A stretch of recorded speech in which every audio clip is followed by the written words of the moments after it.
When Retsu gently put the crying infant in his mother's arms, he instantly stopped crying. When Yoruichi saw him, he gasped. He was gorgeous.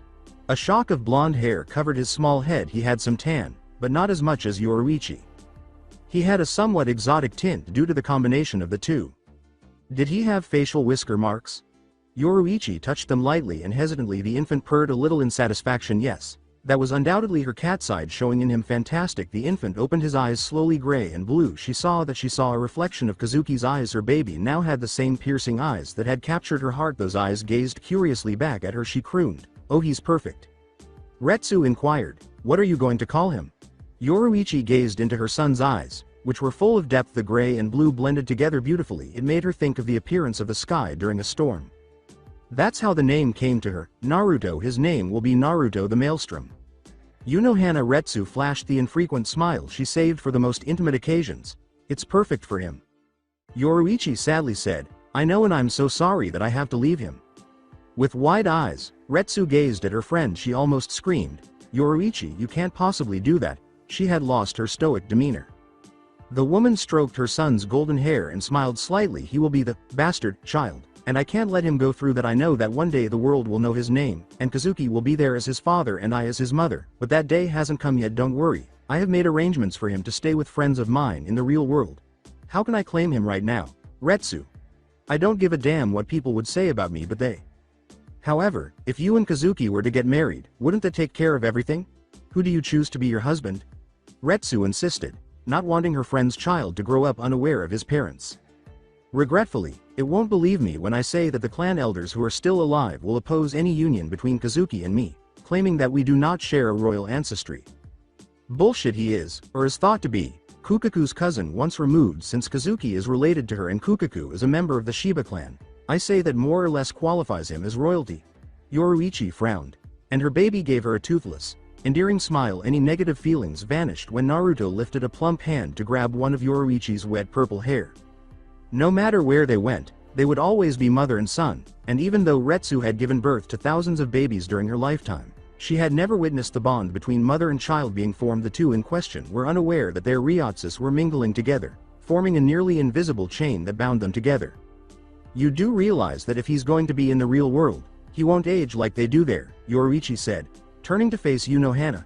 "Yoruichi?" Retsu began gravely. "He will grow old just like us. You are 448 years old, Yoruichi. Even though our years and their years have the same number of days, 1 year of aging for us is equivalent to 7 human years. This implies that you are actually 3,136 years old in human years. This could lead to a number of issues. I have everything covered. As I mentioned, you also know the people I'm leaving him with," Yoruichi reassured her. Retsu was taken aback. "Oh, and who are they?" "Sumugiya Ururu and Hanakari Jinta." "Those two," exclaimed Retsu, "but they were dead." Yoruichi chuckled. "They've been in the real world for 2 years now." "Dead? Huh. That's a great joke.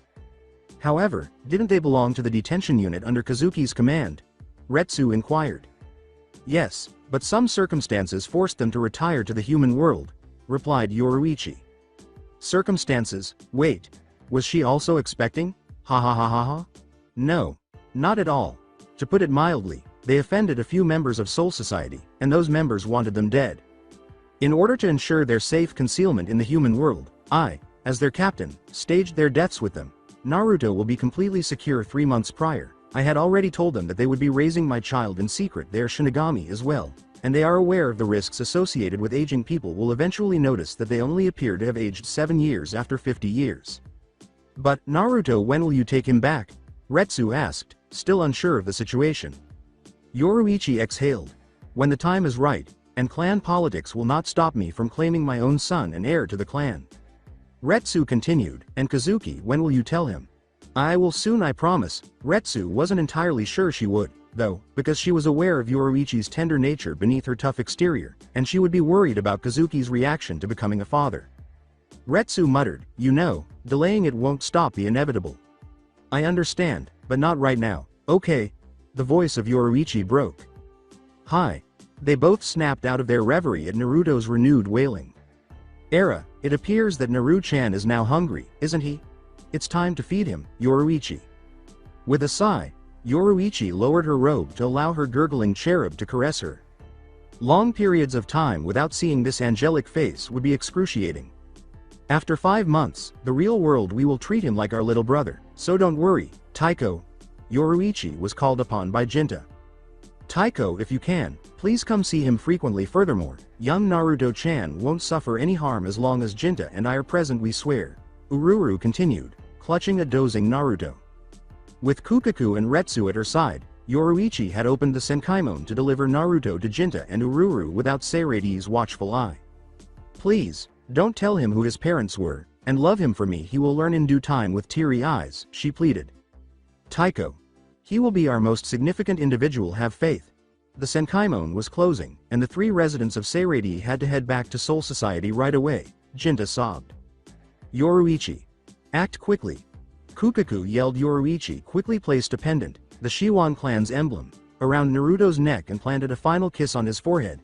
My son, we will see each other again soon, Yoruichi said, I swear to you. Before the Senkaimon closed, she took one last look at Naruto's face and cried silently, I'm so sorry, Naruto, please forgive my selfishness. She arrived at the Senkaimon just in time to see her 2 former subordinates waving to her.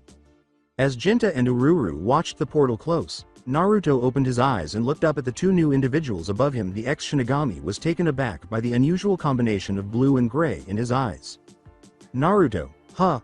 As storm clouds gathered overhead, Jinta remarked, I wonder if you can really become what your name is, Maelstrom. Ururu laughed and said, Naruto, you will be strong one day. Naruto took hold of one of Jinta's fingers and sucked on it happily. Time will tell how much the infant went into a deep sleep after closing his eyes once more. Jinta and Ururu returned in silence to their modest house on the outskirts of Konohagakure village. For the time being, the Maelstrom was sleeping, but he would undoubtedly become a formidable Shinigami in the future. Half a century later, Naruto. Where are you? TCH, this youngster is simply too much, Naruto. If you don't arrive in time for dinner, Ururu will become irate. Jinta shouted as he searched the area for his elusive brother or ward.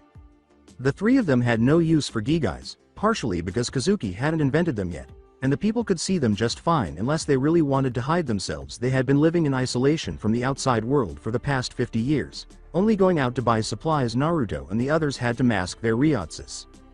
2 miles from their home, the village was called Konohagakure, or Konoha for short, and it had changed over the past 50 years, apparently becoming a shinobi or ninja village.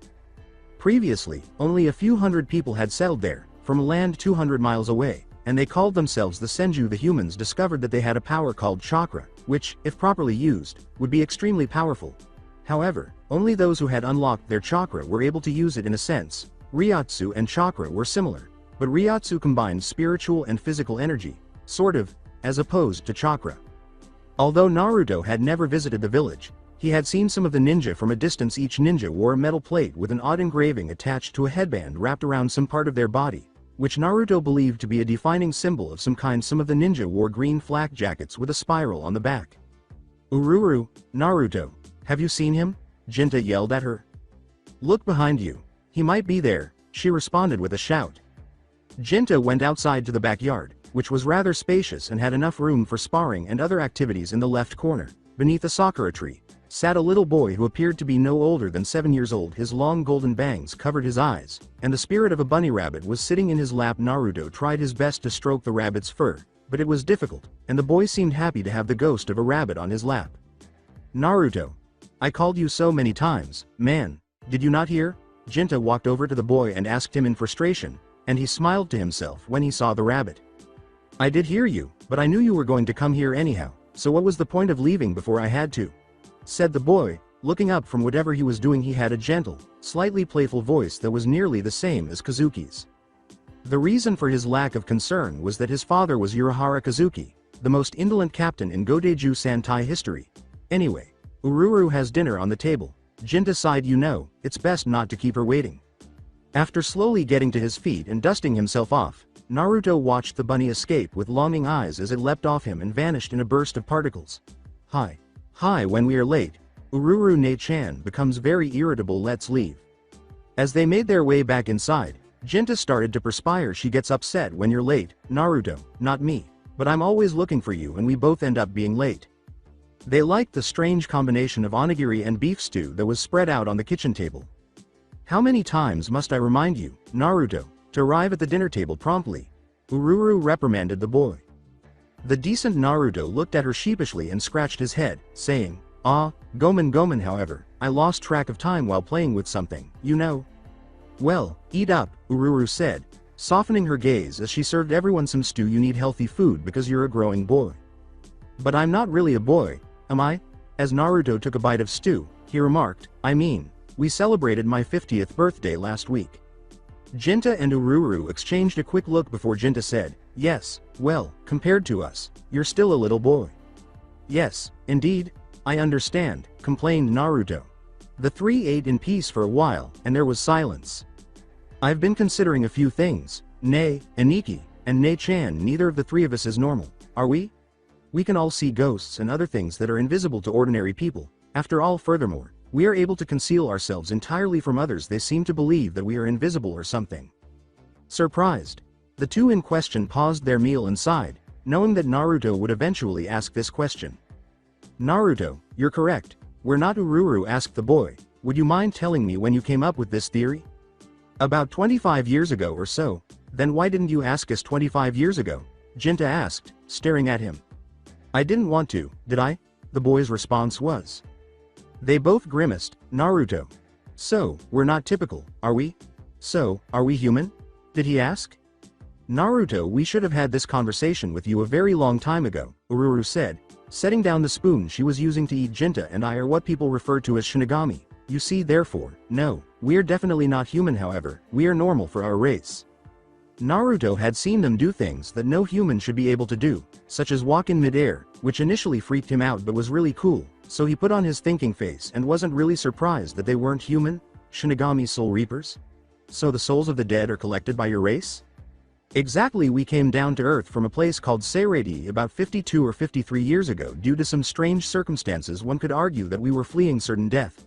You see, we had to hide in the human world because we did something that might have irritated a few people, Jinta said. What did you do specifically? Jinta and Ururu chuckled uneasily as Naruto asked inquisitively, we'll tell you when you're older.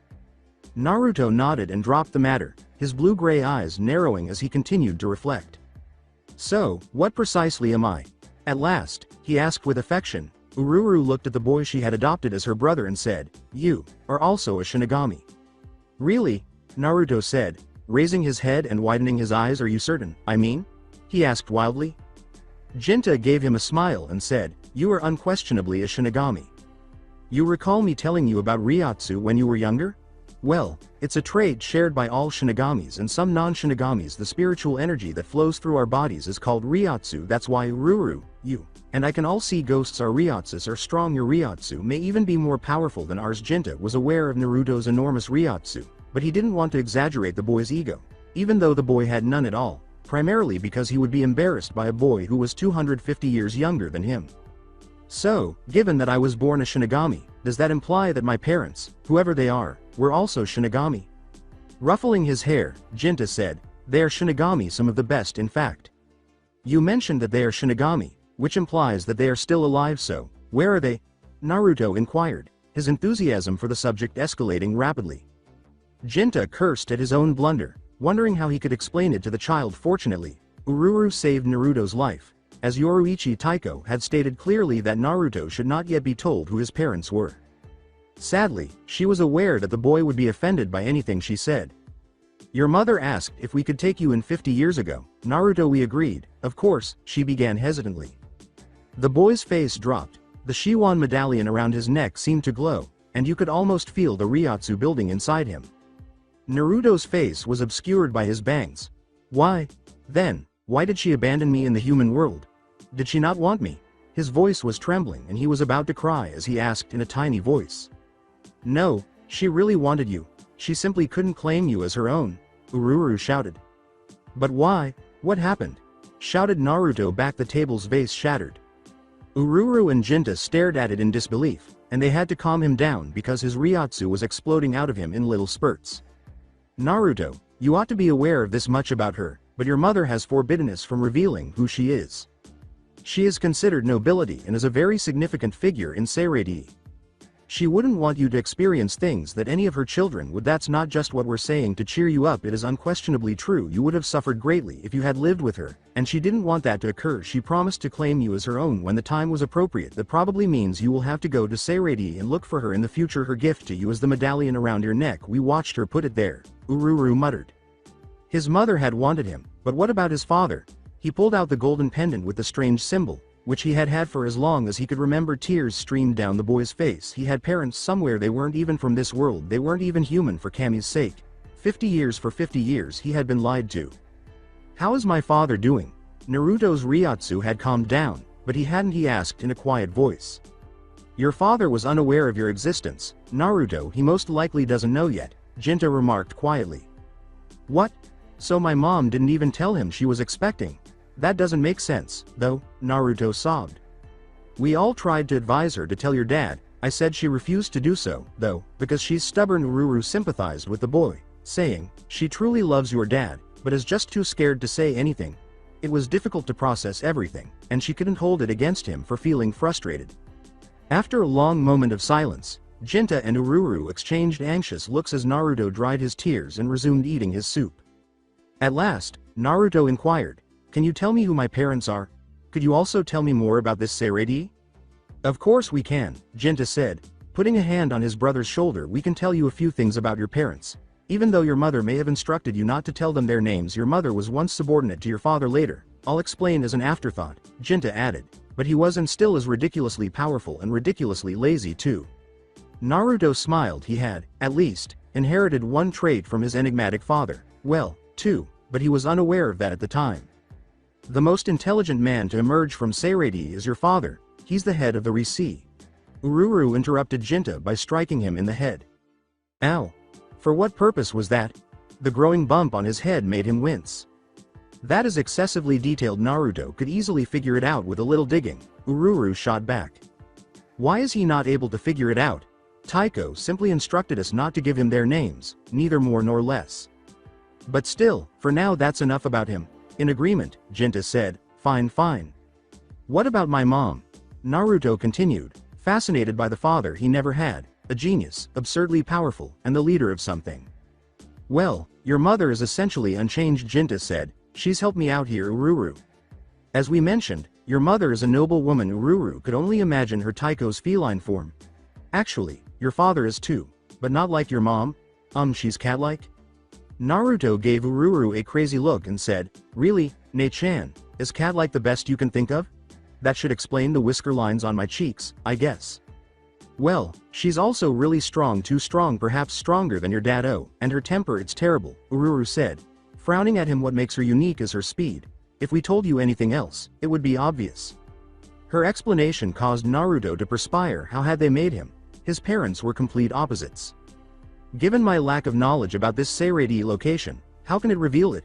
Naruto muttered under his breath, picturing his father and mother. His father was contradictory, as they claimed that he was a genius, lazy, and extremely strong, so Naruto wasn't sure whether to imagine him as a ratty little man with grandmother glasses or as a huge, muscular cat that would lash out at you with your claws whenever she got angry. Your parents are both captains, which is the last piece of information we can provide you. This significantly reduces it. Jinta came to the conclusion. Your mom was actually our captain.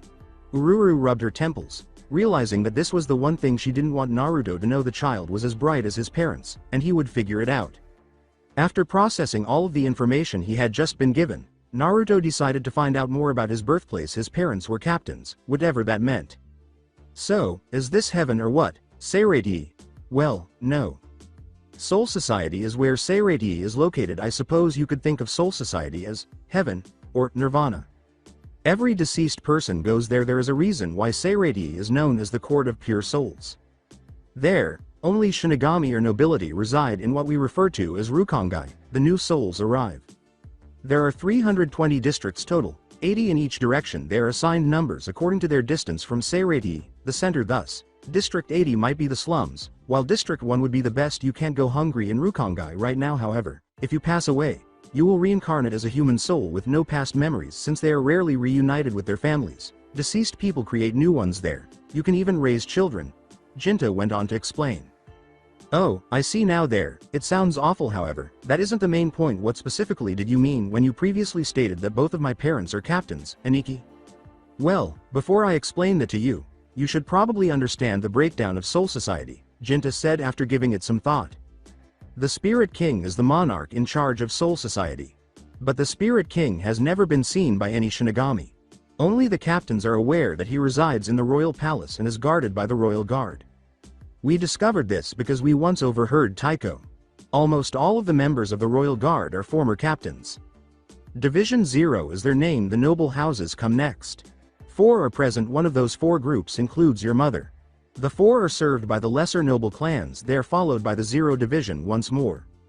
They are governed solely by the royal house. Central 46 follows them. The Shinigami royalty is served by them. It consists of 6 judges and 40 wise men. The Shinigami must abide by a set of rules or face the appropriate penalty, which is typically exile or death. Their decision cannot be overturned. However, they have no influence over the actions of the royal guard. He paused to give Naruto time to process everything. So the Shinigami enters after those individuals? Naruto asked.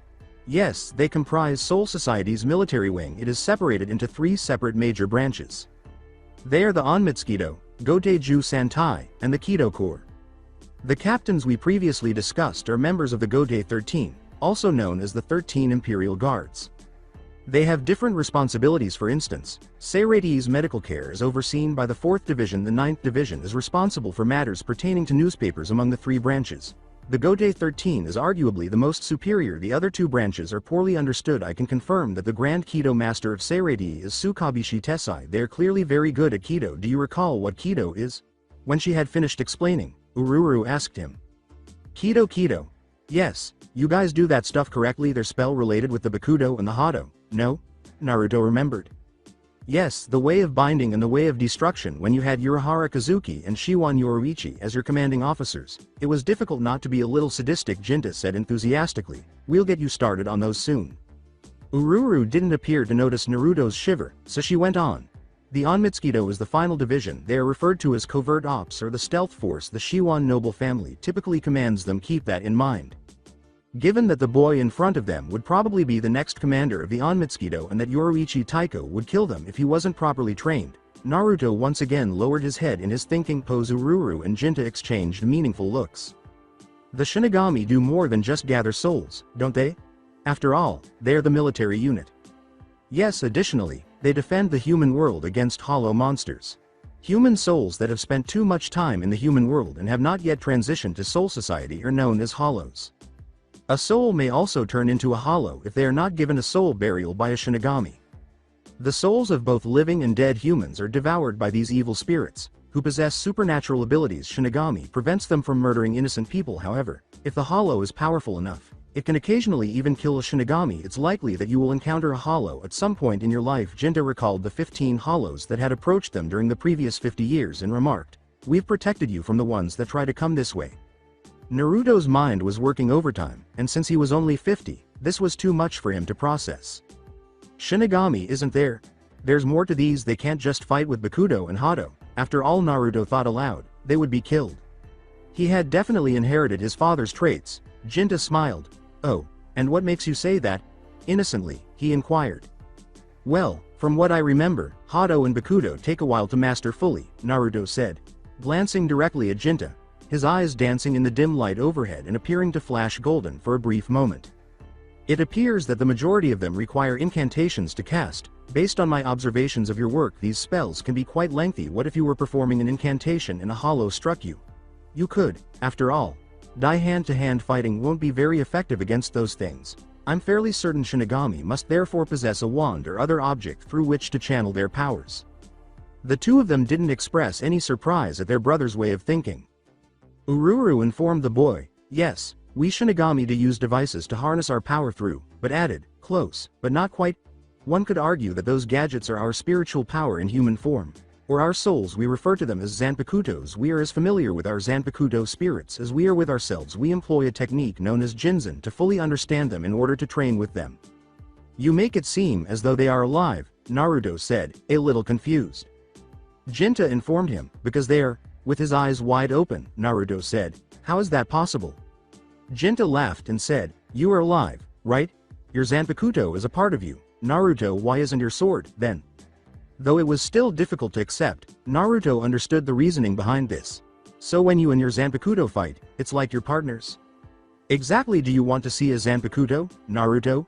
Ururu questioned him. Are you serious? I mean, would it be okay? With eagerness, he inquired. Ururu grinned at his excitement and said, it's okay. Of course, to avoid raising suspicions, she and Jinta had asked Yoruichi to cast a spell that would keep their swords locked up. Releasing the spell would release a great deal of Ryatsu. Just give me a moment, she said, closing her eyes in concentration. As Ururu Ryatsu swirled around her, Naruto watched in fascination as her normal attire changed into a black robe, and a sheath and sword appeared at her hip. This Naruto is my true form, Ururu said, laughing as he observed Naruto's face. Only people with a high level of Ryatsu can see me when I'm in this form. He studied Ururu from every side, saying, wow, that's amazing, so this is what a Shinigami looks like. Jinta instructed her, Ururu, pull out your Zanpakuto now. She slowly pulled a blade from the sheath and said, hi. It appeared to be a typical katana. The blade was gray, black and about 3 feet long. It had a red hilt. It was not particularly noteworthy. Ururu noticed Naruto's disappointed look. Naruto, a Zanpakuto has 3 forms. Its neutral state, its Shikai state, and finally its Bankai state. This is my sword's neutral state now. I've only achieved Shikai. To achieve Bankai, it takes tremendous talent and time. All captains have to have a Shikai and Bankai. A sword is usually in its neutral form. There are a couple exceptions such as Kurosaki Ichigo and Zaraki Kenpachi. Ichigo-san's Zanpakuto is always in its Shikai form. He is a vice captain. Kenpachi-san is a whole different story. He has no Bankai or Shikai. He hasn't even learned his sword's name yet. Kenpachi-san is the captain of the 11th division. The reason why he is a captain is because he has immense powers. His sword is always in its final form. She saw Naruto's face light up with understanding. So, can you show me your Shikai state? He inquired. Sure. Why not? Now watch carefully. Each Zanpakuto awakens into its Shikai state differently. Naruto's gaze was fixed on the blade. Kagayaku, Mikazuki. Shine. Crescent moon. The atmosphere trembled and the blade glistened as the blade transformed into its namesake. Naruto watched in awe. The blade curved inward to form a hook-like shape, but the hilt remained the same in the moonlight. The tip glinted. It was lovely. So, what do you think? Naruto exclaimed. Sugoi ne-san. That's amazing. The blade snapped away from him as he attempted to touch it. Why'd it do that? Not it, Naruto. My blade is a she and she doesn't like being touched by anyone but me. We weren't lying when we said that Zanpakutos had a mind of their own. The efficiency to use the blade depends on the connection between the wielder and the sword. The more in sync you are with each other, the more power the blade exerts. So remember, never insult your Zanpakuto. Otherwise she won't be there when you need them to be, Ururu stated to him. Naruto appeared shocked and pushed that knowledge to the back of his mind. So, when can I get mine? Jinta and Ururu both started laughing. When the time is right, Naruto, when the time is right. Naruto crossed his arms and sulked. He sighed, fine. He appeared so innocent at that moment. A few seconds later, he started laughing too. It was pleasant. Typically, Naruto was a boy who kept his feelings to himself. He was so guarded that no one ever really understood what he was thinking. He halted his laughter. He said, Ne-san, Ni-san. Gravely they gave him a hopeful glance. Whoever my parents are, I promise. One day I will find them, and then the 5 of us will live together as a family. I'm going to make them proud of me and become a Shinigami one day. We will all fight together. His eyes were filled with a fierce determination. The boy before them was the focus of the 2 elder Shinigami's gaze. Jinta trailed off. Naruto, the 5 of us? Well, yeah, I mean, I've known since day one that you're not my real brother and sister. Our hair coloring is all wrong for one thing, but no matter what's happened in the past 50 years, you've always been there for me like a real brother and sister. So as far as I'm concerned, your family, the both of you were trusted enough by my mother that she left me with you. You said that she was your captain, and at one point, my dad was my mom's subordinate. That means that you're acquainted with him too, so I know that a time will come where we will all live together as a family. He resolved once more. His eyes glinted that strange gray-gold mixture. Ururu and Jinta could not speak. What else might they be? Ururu got to his feet and walked over to Naruto. She threw her arms around him as passionately as she could. She was crying as she said, Naruto, thank you, that's all I can say. Naruto gave her an awkward head pet and a sheepish smile. Hey, family sticks together after all. Jinta, who had been standing there, seized Ururu and Naruto and twirled them around in a bear hug. Anyone who saw them now would have declared that they were a real family. Soul Society. At the same moment, It's been 50 years, Yoruichi, you still haven't told him yet, Retsu reprimanded her. Late on Saturday night, Yoruichi, Kukaku, and Retsu were all in the Shiwan complex, having a good time. I know Retsu, I just don't know how to approach him on this subject at all. I mean, you try explaining to your best friend that the one night you had together 51 years ago produced a child that I had to give up just so he would be protected from those in Soul Society. Yoruichi barked at her. Yuru, if you had told him right then and there, this wouldn't have happened, and you know this. Kukaku yelled at her longtime friend. You can't keep this a secret much longer. You have a son in the real world and heir to your clan. Yoruichi lost her temper and said, and that's the exact reason why I have to keep it a secret, damn it. She got up and, unbeknownst to her, knocked over a cup of sake with a softer tone. She said, tell me, what would they do if they found out that I had an illegitimate son? Retsu and Kukaku paused to reflect when the other two were at a loss for ideas. Yoruichi whispered, they would use my own son against me. They would make him do things, send him out on suicide missions, saying that I would be in danger if he didn't. The eyes of her friends grew wide. Retsu began, they wouldn't, but Kukaku interrupted. Yoruichi said, laughing sarcastically, the blood of the Shiwan would be tainted with the blood of those of lesser nobility. They would say, my own son and Kazuki's. Kukaku countered, but those bastards are dead, the elders that is. Yoruichi shot back, not the important ones though. They still make my life hell today, telling me to marry a Kuchiki or someone like that. Hell, did you know that they had almost arranged my marriage to Kayan? While drinking oolong tea, Kukaku choked, then she started laughing hysterically. Her expression changed to one of serious contemplation. Oh, that would have been great, having you as my sister-in-law, she said. But then again, you and him would have made a terrible match. He's too much like you. Nope. You two are the brother-sister type, she said. Yoruichi looked at her wryly. Her voice softened once more as she said, yeah, and that's why I refused the marriage. There will only be one person for me in the world, and that's Kazuki. Retsu grinned, which was a very strange expression for her expressionless face. Then tell him that, listen, it's fine if you keep Naruto a secret from Soul Society, but don't keep it a secret from Kazuki. No matter what problems you'll eventually face in the future, tell him everything, starting with Naruto. He's powerful, more powerful than you give him credit for. He can easily overcome whatever is thrown his way. If you love him, then have that much faith in him. Retsu observed that her friend remained quiet for a number of minutes. Her face was now smeared with the feelings that had been so successfully concealed from the public. She was aware that Yoruichi was struggling with herself. Should she do it or not? The question was that. Yoruichi thought for a long moment before flashing her usual half-smile at her friend. Maybe telling Kazuki wouldn't be so horrible. More than anyone else in the world, he deserved to know about their son. Then there was her son, Naruto. She had studied the boy as intently as she could for the last 50 years. When she was certain he wasn't awake, she would come over and simply sit there chatting with Jinta and Ururu. She had discreetly descended to the human world just a week prior and kissed her boy's forehead while he was asleep. He was attractive and resembled Kazuki almost exactly. Even if Kazuki was unaware that he had a son, he would recognize the boy and the mother as soon as he saw Naruto. It was either now or never. They would tell Kazuki. There are no exceptions. Yash, I've decided tonight. I will tell him everything no matter what the consequences are. He has to know I don't care if he doesn't love me, or if he's lost all faith in me. It just has to be done. Yoruichi shrieked. The other two people in the room both laughed. Well, she had come this far in just 50 years. Reuniting the happy family would be the next step. However, based on current events, it is likely that it will take another 50 years for that to occur. Setting down her tea, Kukaku got to her feet. Well then, Yuru, I sincerely wish you the best of luck. When Kukaku placed a comforting hand on Yoruichi's shoulder, she grinned. After giving Yoruichi a gentle pat on the hand, Retsu left the room. According to Kukaku, Yuru, Nani, just a word of caution. Kazuki is one to never let true emotion play out on his face, but this one time, he might. All I want you to do is let him vent, because trust me, he will. He's family, Yuru, and so are you, so please, be honest with him. Kukaku let out a sigh and stroked her rave locks. After observing her for a while, Yoruichi said, I know I don't want to hurt him any more than I already have, I promise. That's all I wanted to know. Kukaku gave Yoruichi one last look before leaving the room, leaving Yoruichi alone.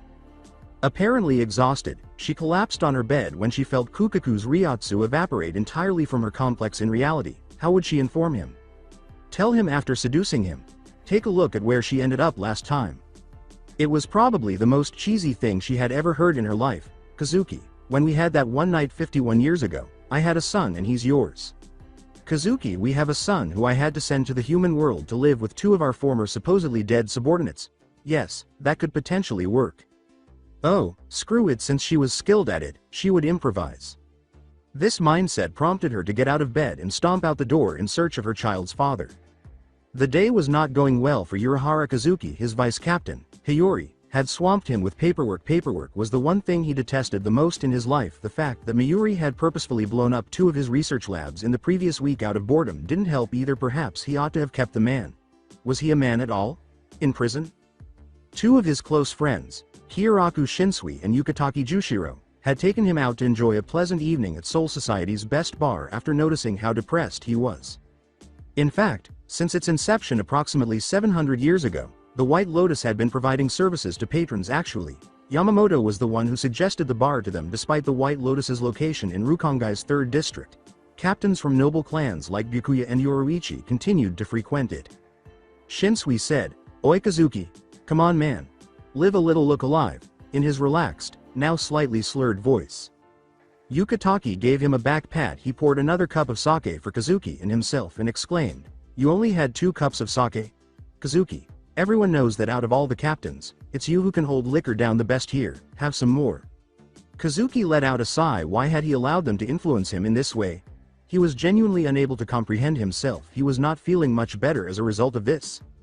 The new bartender gave the man a pitying glance. He seemed in need of some enjoyment. Kazuki noticed the playful tone in the bartender's voice as she said, "Hey, Taiko-san, there are some really nice people out back that you might want to meet. You know, it's all to have fun." That's right.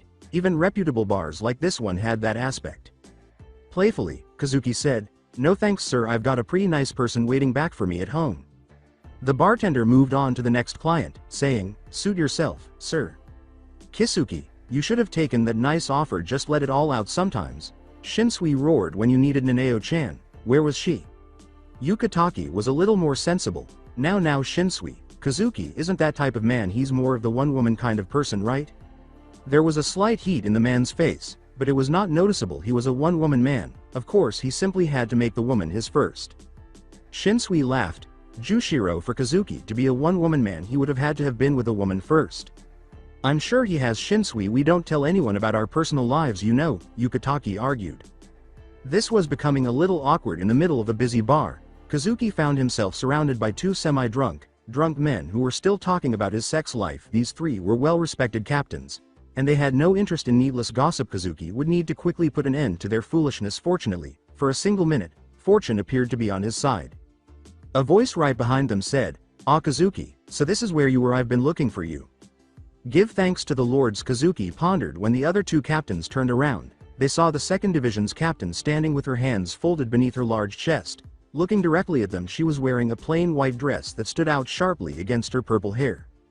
Kazuki grinned and said, "Yoruichi-san, what a pleasant surprise," and he thought she looked amazing. She gave him a sly smile.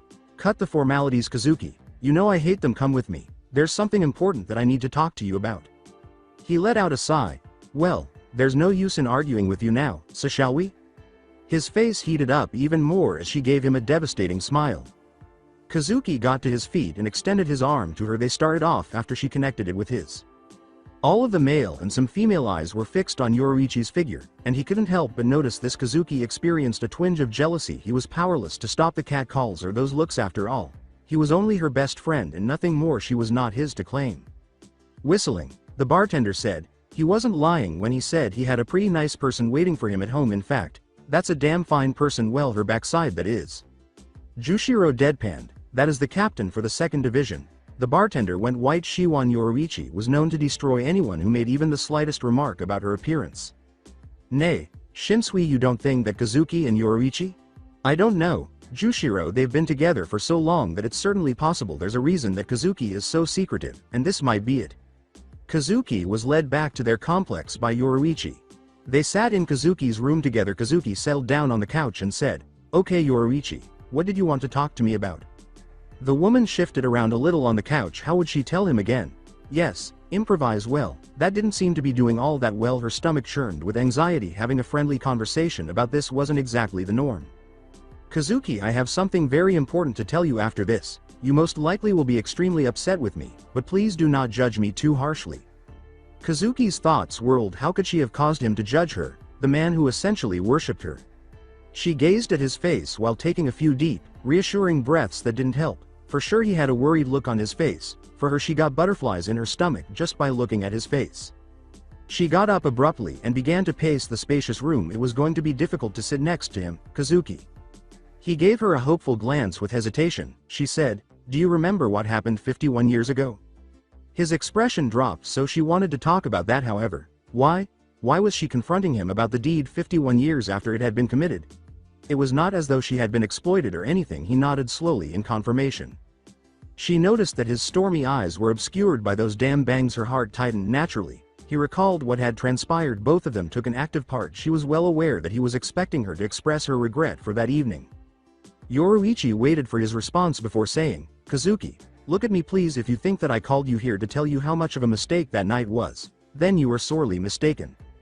His shoulders were obviously raised a couple of inches, but his head remained lowered. She exhaled a breath of calm. "You were the first man I was ever with, Kazuki. You still are the only man I've ever been with. To me, that's special." The heart almost jumped out of Kazuki's chest. Sunlight met storm. She wasn't lying, based on the expression in her eyes. "Yoruichi, she interrupted, saying, "Wait Kazuki, let me finish. It was that do or die moment. Now or never." In conclusion, Yoruichi said, "I became pregnant." His own spit choked Kazuki. That was definitely not one of the things his mind had evoked before he spluttered, "Pregnant? With my child?" The brief response she gave was, "Hi." She would wait for him to inquire about his child's whereabouts. Kazuki's entire world was in disarray. He was feeling a lot of different emotions at once. He was unsure of his thoughts when Yoruichi became pregnant. It was with his child. It was unthinkable, however, the child. He remained quiet for a long time. This was very important news. No, this was extremely important news at last. He said something. "So you were pregnant, eh? And the child?" Yoruichi could see his unasked question clearly now. "Where is the child?" The most difficult part was this. Yoruichi whispered loud enough for him to hear. "This is where I ask you not to judge me." His gaze expanded. It wasn't. Had it? A single tear trickled down her sunburned cheek as she said, "I had to give him up, not abort him. If that's what you're thinking, I had to abandon him." Kazuki's expression twisted. Giant whirlpools of Ryotsu flared around him. It was sufficient to shatter some of the mirrors in his room, but not enough to warn anyone. Yoruichi was wise enough to avoid trying to jolt him out of it. Kukaku had stated that he would express his emotions, and this was a component of that. He now held his head in his hands. His feelings could not be described as turbulence. It took a far more powerful word. He was experiencing a wide range of emotions. Despite his genius status, he questioned whether it was possible to experience both intense joy and anger simultaneously. He deserved to know about his son. In fact, he needed to know what was his name. How did he behave? Was he secure? Was his life pleasant? Was he adored? There are still no answers to all of those questions. After that, there was the Yoruichi issue. She had concealed their son from him for 50 goddamn years. He may have loved her more than she deserved. His eyes welled up with tears. A piece of glass smashed into the wall behind him and flew past his face. Kazuki, however, was unaware. Hell, he wouldn't have noticed if Soul Society had been struck by a meteor. He finally croaked, raising his face to hers, "His name, tell me his name." When Yoruichi saw his anguished face, she wanted to cry here, though, she needed to be strong. "Naruto, his name is Naruto." A look of disbelief appeared on Kazuki's hurt face. "What sort of name was that? Fishcake? You named our son Fishcake?" "No. His name does not mean Fishcake." His eyes, they're exactly like yours, that weird mix between gray and blue. The second I looked into his eyes, it was like I was looking at a storm, and at that moment I knew that child would be the maelstrom that would change the world. She responded with rage. She was amazed at how accurate Kazuki's statement about our son had sounded. It was destined to be. A wry smile appeared on Kazuki's face as he let his eyes soften before giving up their son. Yoruichi had loved him, and he knew that at least. However, that did not justify her concealing from him, for half a century, what may have been the most significant aspect of their lives. It was too long for him, even if they lived for an absurdly long time. Now he needed answers. Yoruichi saw his body stiffen and his eyes harden. He got up suddenly and approached her slowly while idly examining the broken mirrors. She could feel his hot breath on her face now that he was so close. Nevertheless, she refused to be intimidated by his commanding presence and continued to stand her ground. She avoided looking at him because Yoruichi was sure that if she did, all of her guards would fall, just like they had 51 years before. Kazuki gave the woman a blank stare. He took hold of her shoulders roughly and shook her until her eyes finally locked with his again. "You will tell me everything, starting with where he is right now and if he's safe," he yelled firmly. He observed her swallowing and found some somber satisfaction in the fact that he was now the one causing her anxiety rather than the other way around. It was very different for her, and Kazuki had never been harsh with her. She let out a sigh. To be honest, she thought Kazuki would slap her or something. It was worse than what she deserved. I promise from now on, I won't tell you any more lies. He gave a snort, like I'll really believe that you told me that 300 years ago as well. Look how well that worked out. She shot back, do you want me to tell you about Naruto or not? The color of her cheeks had turned red. She was unable to refute Kazuki's assertions. He walked back to his bed and collapsed on it. He patted the wide area beside me and sat up. She gave him a startled look. It's you. I can never stay mad at you for long. You should know that we're connected now, in more ways than one. Having a child together is the ultimate act, so just come here and tell me about him, he replied. She went to the bed and sat beside him after giving it some thought. Well, you should know that I gave him to Ururu and Jinta. After about an hour, Kazuki had learned everything there was to know about Naruto, the boy. In terms of appearance, he seemed to be nearly identical to Kazuki. Naruto was a bright and talented boy in terms of intelligence, that indicated that he had inherited the Urahara genes. His cheeks were marked with whisker, which immediately made him stand out. The fact that Jinta and Ururu were still alive initially shocked him greatly. She then gave him an explanation of their fate and the reason they were in the human world. Yoruichi claims that although Naruto was aware of Ryotsu and other facets of his life, he had not yet fully comprehended who he was. Jinta had assured Naruto that he would receive the right training as soon as he learned everything. Kazuki was only concerned that Naruto was fully taken care of. He had heard Yoruichi's explanation of why she was unable to claim Naruto. Kazuki hadn't questioned her too much because he knew how serious this was. However, issues would undoubtedly surface when Naruto returned to Soul Society in the near future. For that day, they needed to be fully prepared. By this point, they had resolved their differences. However, Kazuki was the only one actually settling. The only real reason he was upset with her was that she had been keeping this from him for 50 years. They were lying in his bed, side by side. Sleepily, Kazuki muttered, Yoruichi. After all, it was late. Turning to face him, she said, Nani, Kazuki? He asked in a sharp, inquisitive tone. Where does this leave us? She was startled by his abrupt question. To get a clear view of his face, she raised herself on her elbow. His eyes were frequently obscured by his notorious bangs. She answered, what do you mean by that? We're still us. He also shifted his gaze to her. What I mean is that, we had a child together. We were each other's firsts and we haven't been with anyone else since. I think that's the definition of marriage, right? That. Her exotic features were etched with shock as she gazed at him.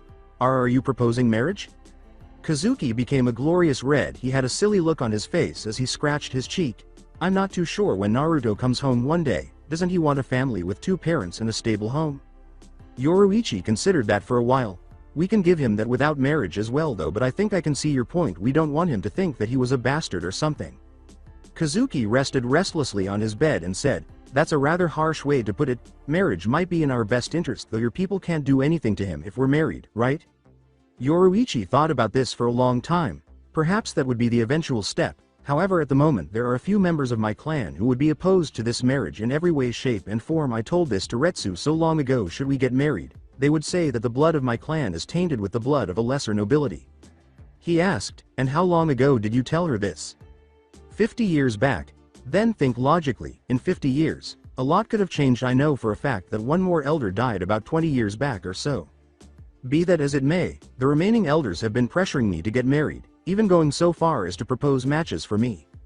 He took a deep breath.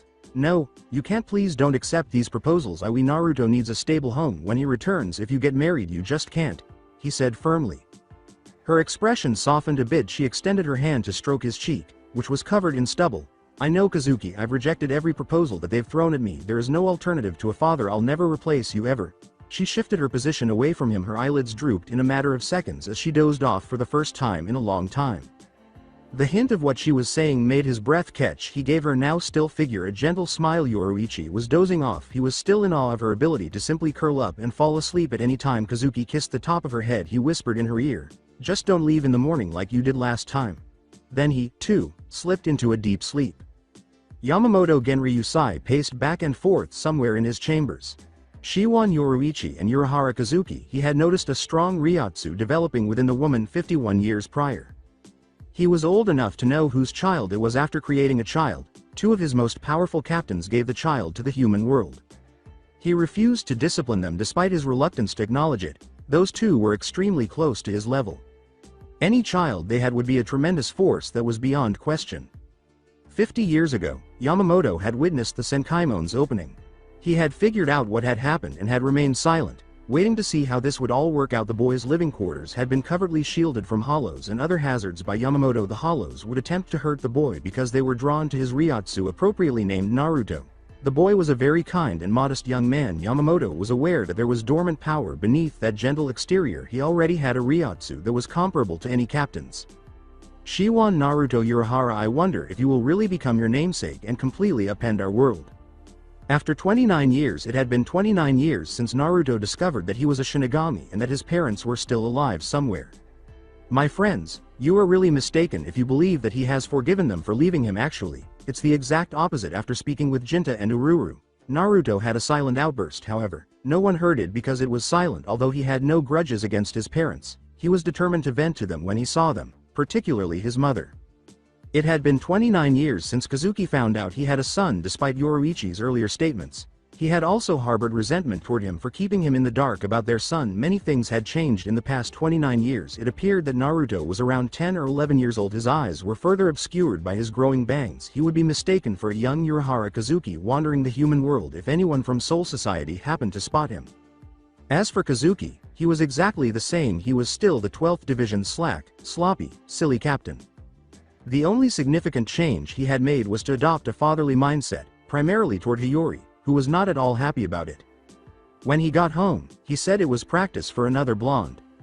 Yoruichi, of course, thought it was hilarious. The relationship between her and Kazuki had also remained unchanged.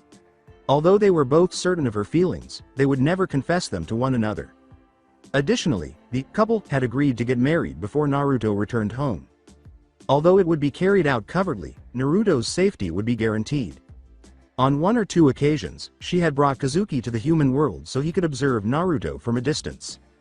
The sight of the little man he had helped create had made him cry. Even though they had only been there for 3 minutes, he felt that was more than sufficient, as if seeking to see something invisible. Kazuki even swore that Naruto had turned to face the location where they had been hiding. However, the boy was turned away by Ururu and Jinta before he could go and look into it, which was fortunate for them. Jinta had shook his head respectfully at both of them. Because Jinta and Ururu had refused to give him the names of all the captains, Naruto had yet to come up with the names of his parents. Naruto was sure that as soon as he saw them, it would be clear who they were. He was practicing Hado and Bakudo spells frantically. He was able to perform low-level spells thus far without the incantation. He needed the incantation in addition to the higher-level ones, which he had mastered. He was practicing Hikuda, or hand-to-hand combat. In addition to spells, his mother had apparently been a specialist in that area. Naruto was heading into the village today. He was interested in the application of taijutsu by humans. It was a skill that used various forms of hand-to-hand combat. It might be able to assist him with his combat roadblock. Naruto would not have been the first to enter Konoha. About 10 years ago, when Ururu and Jinta both had some strange sickness, he made his first trip there to buy supplies. Naruto discovered that there was not much of a difference between Shinigami and humans. Their differences in age and power were the only things that separated them. The power of a captain-class Shinigami could not be possessed by a human. This legendary Rakudo Sennin, who is said to have discovered the power known as chakra, would have likely been the only man to come close. In addition, the average person only lived for about 65 years. That was less than half the life expectancy of a ninja. Even though Naruto was over 65 by about 14 years, he still had a 10-year-old appearance. In order to avoid drawing attention to himself, he avoided going to the village too frequently. He was certain that Jinta and Ururu were beginning to raise suspicions in the eyes of the village chief. The Hokage, the leader, made it a point to identify these enigmatic individuals, but the three of them were extremely good at hiding their identities. Naruto was now primarily responsible for the shopping. Naruto entered the village rather easily. He had a persistent fear that they would be stopped if they went to the village. So Jinta had instructed him to do the grocery shopping. Naruto was stopped by the gate guards, but he had shown them his residential notifications, which proved he was a resident of Konoha in addition to many other necessities for their daily lives. Ururu had asked him to bring rice, beef, vegetables, oolong tea, smelling salts, and bath soaps. He was followed from store to store by a couple of the village's ghosts. Naruto, however, was unconcerned. After all, after 73 years of life, you tend to get used to seeing through spirits that follow you around. A young boy's spirit was one of them. He appeared to be a boy of about 12 years old. He wore one of those strange metal plate things on his forehead and had brown hair that was spiky. He wore something with a gray turtleneck. The boy and the other man had a similar appearance. He wore his long, raven hair in a ponytail. He had a metal plate around his forehead as well. He had on a black undershirt and a red vest, armor. He had a strong, commanding appearance. The older man was a prominent figure in the village, if Naruto had to guess. The ghosts seemed to adhere to him like glue wherever he went because they knew he would be able to see them. In fact, the older man leaned over his shoulder to observe what he was purchasing. Oolong tea. Don't take that one. The taste is too bitter for the tastes of some. You should take the one next to it. It's less expensive and much better tasting. Naruto swiftly modified his order after nodding. He didn't want to attract more attention to himself, so he couldn't thank the ghost aloud for fear of appearing crazy in front of the others. He completed all of his shopping in an hour. He was carrying grocery bags on his arms, but it didn't bother him too much. His physical strength had increased significantly as a result of Ururu's tortoise training. Who would have guessed that the normally shy woman was such a physical monster? She could have broken 5 boulders with one kick with a flick of her fingers. Jinta could likely break every bone in his body, so he wasn't sure why she was bothering her so much. Naruto made the decision to spend some time sleeping in a remote grove. He still had the 2 ghosts with him. Naruto sat between 2 trees in the shade, while they sat on boulders. Naruto said, "So, mind telling me what you're doing here?" with his trademark lazy drawl. A gentle smile spread across the older man's face. "We think that you can help us." A momentary expression of surprise flashed across his face. "Oh, and how can I do that?" It was the boy who spoke this time. "I only died last year. My grandfather has been dead for much longer than that. However, he has been looking for someone who could see him, and you are the first person to actually see him and talk to him. We think that you are the person who can help us cross over to the other side." Naruto thought about this for a while. He was aware that the Shinigamis were the ones who actually performed the soul burials so that the spirits could pass over to the other world. He was actually a little concerned without a funeral. The older man's spirit had been roving for a while. He might soon become a hollow. However, Naruto was unable to perform the funeral in a proper manner because he had not yet received his Zanpakuto. Naruto got up and brushed the dust from his clothes before saying, "Listen, Ghost-san, my brother and sister can definitely help you, even though I can't follow me home so that they can send you to heaven properly." He picked up his bags and made a head motion for the 2 spirits to follow him. The 2 ghosts exchanged hopeful glances before running after the boy. The distance between Naruto's cottage and the village was only 10 to 15 minutes. Naruto had to be in awe of Konoha's beauty during the picturesque walk. This was noticed by one of the ghosts. "It's beautiful, isn't it?" "Indeed it is, sir. One could get lost in nature here. I wouldn't mind spending my days simply watching the clouds all day long. It would make me incredibly lazy though." The younger ghost gave a chuff. "Grandfather, I think that he would make an excellent Nara." "I was thinking the same thing. Yes. If only his hair was black. We don't have many blondes around here. My granddaughter, this boy's sister, is blonde, and so was my daughter-in-law. The only other blondes are part of the Yamanaka clan." Naruto was paying attention to what they were saying. He had been captivated by Konoha's design. The noble class of Konoha was composed of clans, though the larger the clan, the more significant it was. "Nay, can you tell me your names please? I don't want to call you 2 ghost-sans anymore." That made both ghosts laugh. "Very well then, laddie. My name is Senju Hashirama. I am the first Hokage of Konoha, as well as the co-founder of Konoha." Naruto was correct. "I see he had leadership qualities." The brunette said, "My name's Senju Nawaki, his grandson." Naruto acknowledged that he had heard by nodding. "My name's Naruto, just Naruto." "Well then, just Naruto. Care to tell me, why out of the myriad of people in my village, only you were able to see us?" Hashirama asked. In fact, he was pretty interested. Naruto thought about this for a long time. Chakra was the antithesis of Ryotsu, so it was very unlikely that the shinobi would have seen them, but he was certain that some of the villagers must have. How do I put this delicately? I believe the reason why I can see you is partially because I am not human." Their response was invaluable. The boy in front of them stopped them in their tracks and turned on his heel to look at them with a very amused expression on his face with innocence. Naruto questioned, "What? Don't you believe me?" "Of course we don't believe you. You look exactly like us. How can you not be human, for crying out loud?" Nawaki yelled. At this outburst, Naruto laughed. "Well kid," said Nawaki angrily, "I'm actually what you folk like to call Shinigami, and to tell you the truth, I'm even older than you are, Hashirama-san." The eyes of the former shinobi grew wide. Hashirama muttered, "Shingami, that's insane." "Is it really though?" demanded Naruto. Although Naruto had spent all but 5 months in the human world, he still felt that Soul Society was his real home. "There are humans in this world. Where exactly do they go after they die?" "They go to my realm. Soul Society, it's where you'll be going soon too. Nawaki was still in disbelief. Hey. What do you mean you're older than grandfather? You look to be around my age. Kid, I meant it, I'm 79 years old now. If your grandfather was still alive today, he would be older than me. But he looks to be around 55 or so when he died, so I am older than him. Naruto responded to the still perplexed Nawaki. That kid picks things up fast. 79, holy Kami, that's so cool. Wow. Yep, in fact, I saw the way this village changed. You did a really good job along with that other man in creating this place, Hashirama-san. Hashirama gazed at the boy in open wonder. This was a real-life Shinigami, and it was incredible. Huh? Oh thanks, I think.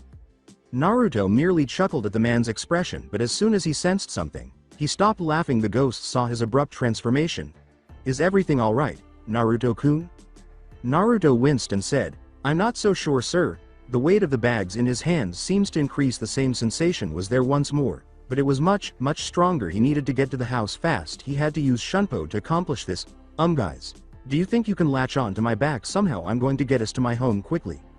With a shrug, Hashirama and Nawaki clung to a section of Naruto's shirt. They discovered that they could actually touch him, which surprised them.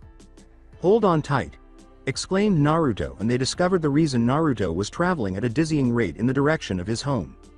I'm not sure what it is, but something is coming this way. As he dashed past trees and hid beneath branches, Naruto pondered. Jinta and Ururu, 50 miles from Konoha, were not having a good time. All throughout this region, hollows had been seen, and they were gradually devouring the souls of any spirits they came across. They were forced to battle the hollows in order to stop it. Even though they were outnumbered, they were doing fairly well so far. Ururu. To your right, Jinta slashed at another hollow, exclaiming. The hollow swung at her, saying, thanks Jinta. Shit. Amanos. She pondered. A hollow that took in hundreds of other hollows was called Amanos. Amanos was divided into 3 levels. The first was Amanos Grande, or Jillian. Even though they were the weakest kind of Manos, a lieutenant could still find them problematic. Then Ajukas appeared. Although they were fewer in number than the Jillians, they were more intelligent and powerful. Lastly, Vasto Lord was the final level. These Manos were the strongest and rarest kind. They were even more powerful than a captain. Hikari no Tate, Mikazuki, Crescent Moon, Shield of Light. The emptiness of the sky echoed Ururu's yell. Ururu was engulfed in a great blaze of light now. This shield did more than just keep her safe. It also launched an offensive. Anything that came into contact with the light, aside from herself and the people she wished to keep safe, was instantly destroyed in thousands of reishi particles. The Manos vanished. For the time being, Jinta was more fortunate than Ururu. He was not overly dependent on Kurayami, his Zanpakuto, darkness. But this was most likely the ideal moment to use it instead of focusing on small-scale attacks. Jinta's Zanpakuto was designed for larger ones. Ururu immediately moved to Jinta's side and pressed her back against his, allowing her to defend herself from attacks coming from that direction. Ururu, move out of the way, I'm using it, Ururu said. He pulled his blade from its sheath and said, all right, my meaningless friends, it's time to demonstrate to you what Hanakari Jinta is composed of. It was large, black, and scythe-shaped. Nothing more. The redhead murmured, Shinshoku to Hakai. Kurayami. Encroach and destroy. Darkness. The world became completely dark for the hollows in an instant. Everywhere there was no light. There was no way out. All there was a great chasm, dark and void. The darkness surrounded them, slowly but surely creeping closer. They were being choked. They were unable to breathe, move, or take any other action. It was frustrating. From the exterior of his creation, Jinta grinned. There were at least 20 hollows confined within the shadows. He said another word in a whisper. Heian. Means. Shatter. The hollows vanished as the darkness burst into millions of fragments. However, Jinta's grin disappeared. He glanced in Ururu's direction. Her face was frowning as well. Both of them gazed up at the sky. The blue surface developed a huge gash. They both shouted, fuck. Simultaneously they were aware of what would come next, and at least 30 more hollows emerged, just as they had imagined. They both swallowed. Yes, they were strong, but they were losing their endurance. About 30 hollows had been killed so far, and there were still a ton more to come. Furthermore, all of these hollows were Jillians, not just any hollows. Previously, they would only come across 1 or 2, which was acceptable. However, each Jillian had a strength comparable to that of a lieutenant. They couldn't possibly tackle them all at once. On Ururu, one of the Jillians moved forward. However, she was prepared for it. The Manos Grande continued to approach her despite being blinded by her Zanpakuto's light. Kagayaku. Mikazuki. He exclaimed. She backed off a few meters. Jinta. What do we do? He responded right away. Use Hado and Bakudo. It's one of our only chances. She gave a nod since they had previously studied under Tessai, the Grand Keto Master. Ururu and Jinta were proficient Keto users. Hado no Yan. Byakurai. White lightning is the fourth way of destruction. A lightning bolt blasted out of her hand and struck the hollow directly above the enormous hole in its chest as it fell. The hollow snarled in agony, but in a matter of seconds, it recovered. Damn it, Ururu.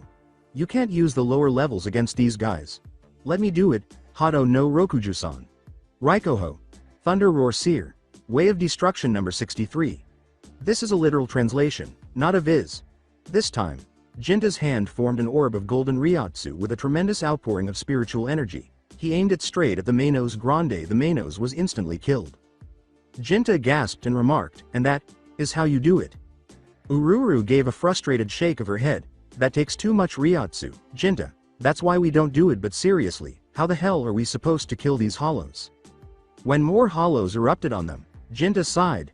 "I'm not too sure, Ururu. But if we don't make it, then Naruto will be left alone.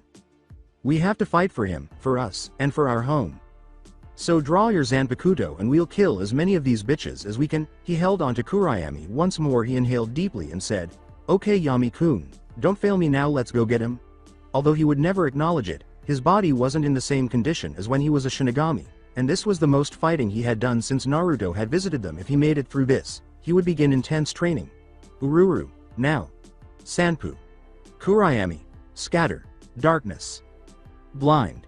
Crescent Moon. Hi. Momoku. Mikazuki. The two opposing forces of light and darkness cooperated. The hollows were supposed to be confused by the light and destroyed by the darkness. Kazuki had only enhanced Jinta and Ururu's potential, making them the ideal tag team by this point. They were most likely at the lieutenant level. Ururu said to the red-headed man, "One shot Jinta, we had one shot and we used it. For now, the hollows were gone." Jinta sat down in midair and said, "I know Ururu, we got those suckers good, didn't we?" The battle had worn him out. It was exhausting to kill so many hollows. Manos Grande. Specifically, he was aware that using their Zanpakutos in unison was their only chance to eliminate them all.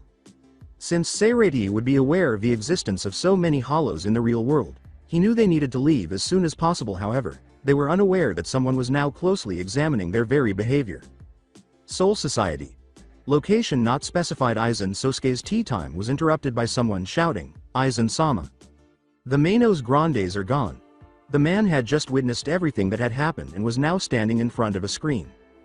Jinta and Ururu were still alive. Then, he would see to it that they perished. This time Aizen was a vicious man who carelessly released hollows into the real world for his own amusement in order to permanently destroy Soul Society and Seirei. He was assembling his own force of Shinigami and hollow alike, despite being the 5th Division's vice captain under Hirako Shinji.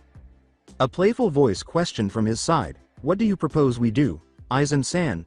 Aizen looked over at the voice's owner with his feet up on the table and a cup of tea in his left hand. Ichimaru Jin, a member of Kurosaki Ishin's 3rd Division, was standing. He had that eerie smile on his face all the time. "HN. Let them be for now. In due time, they along with the entire Gotei 13 will die. We will be the rulers of the universe. Jin, remember that. Come. We must depart to Hueco Mundo very soon."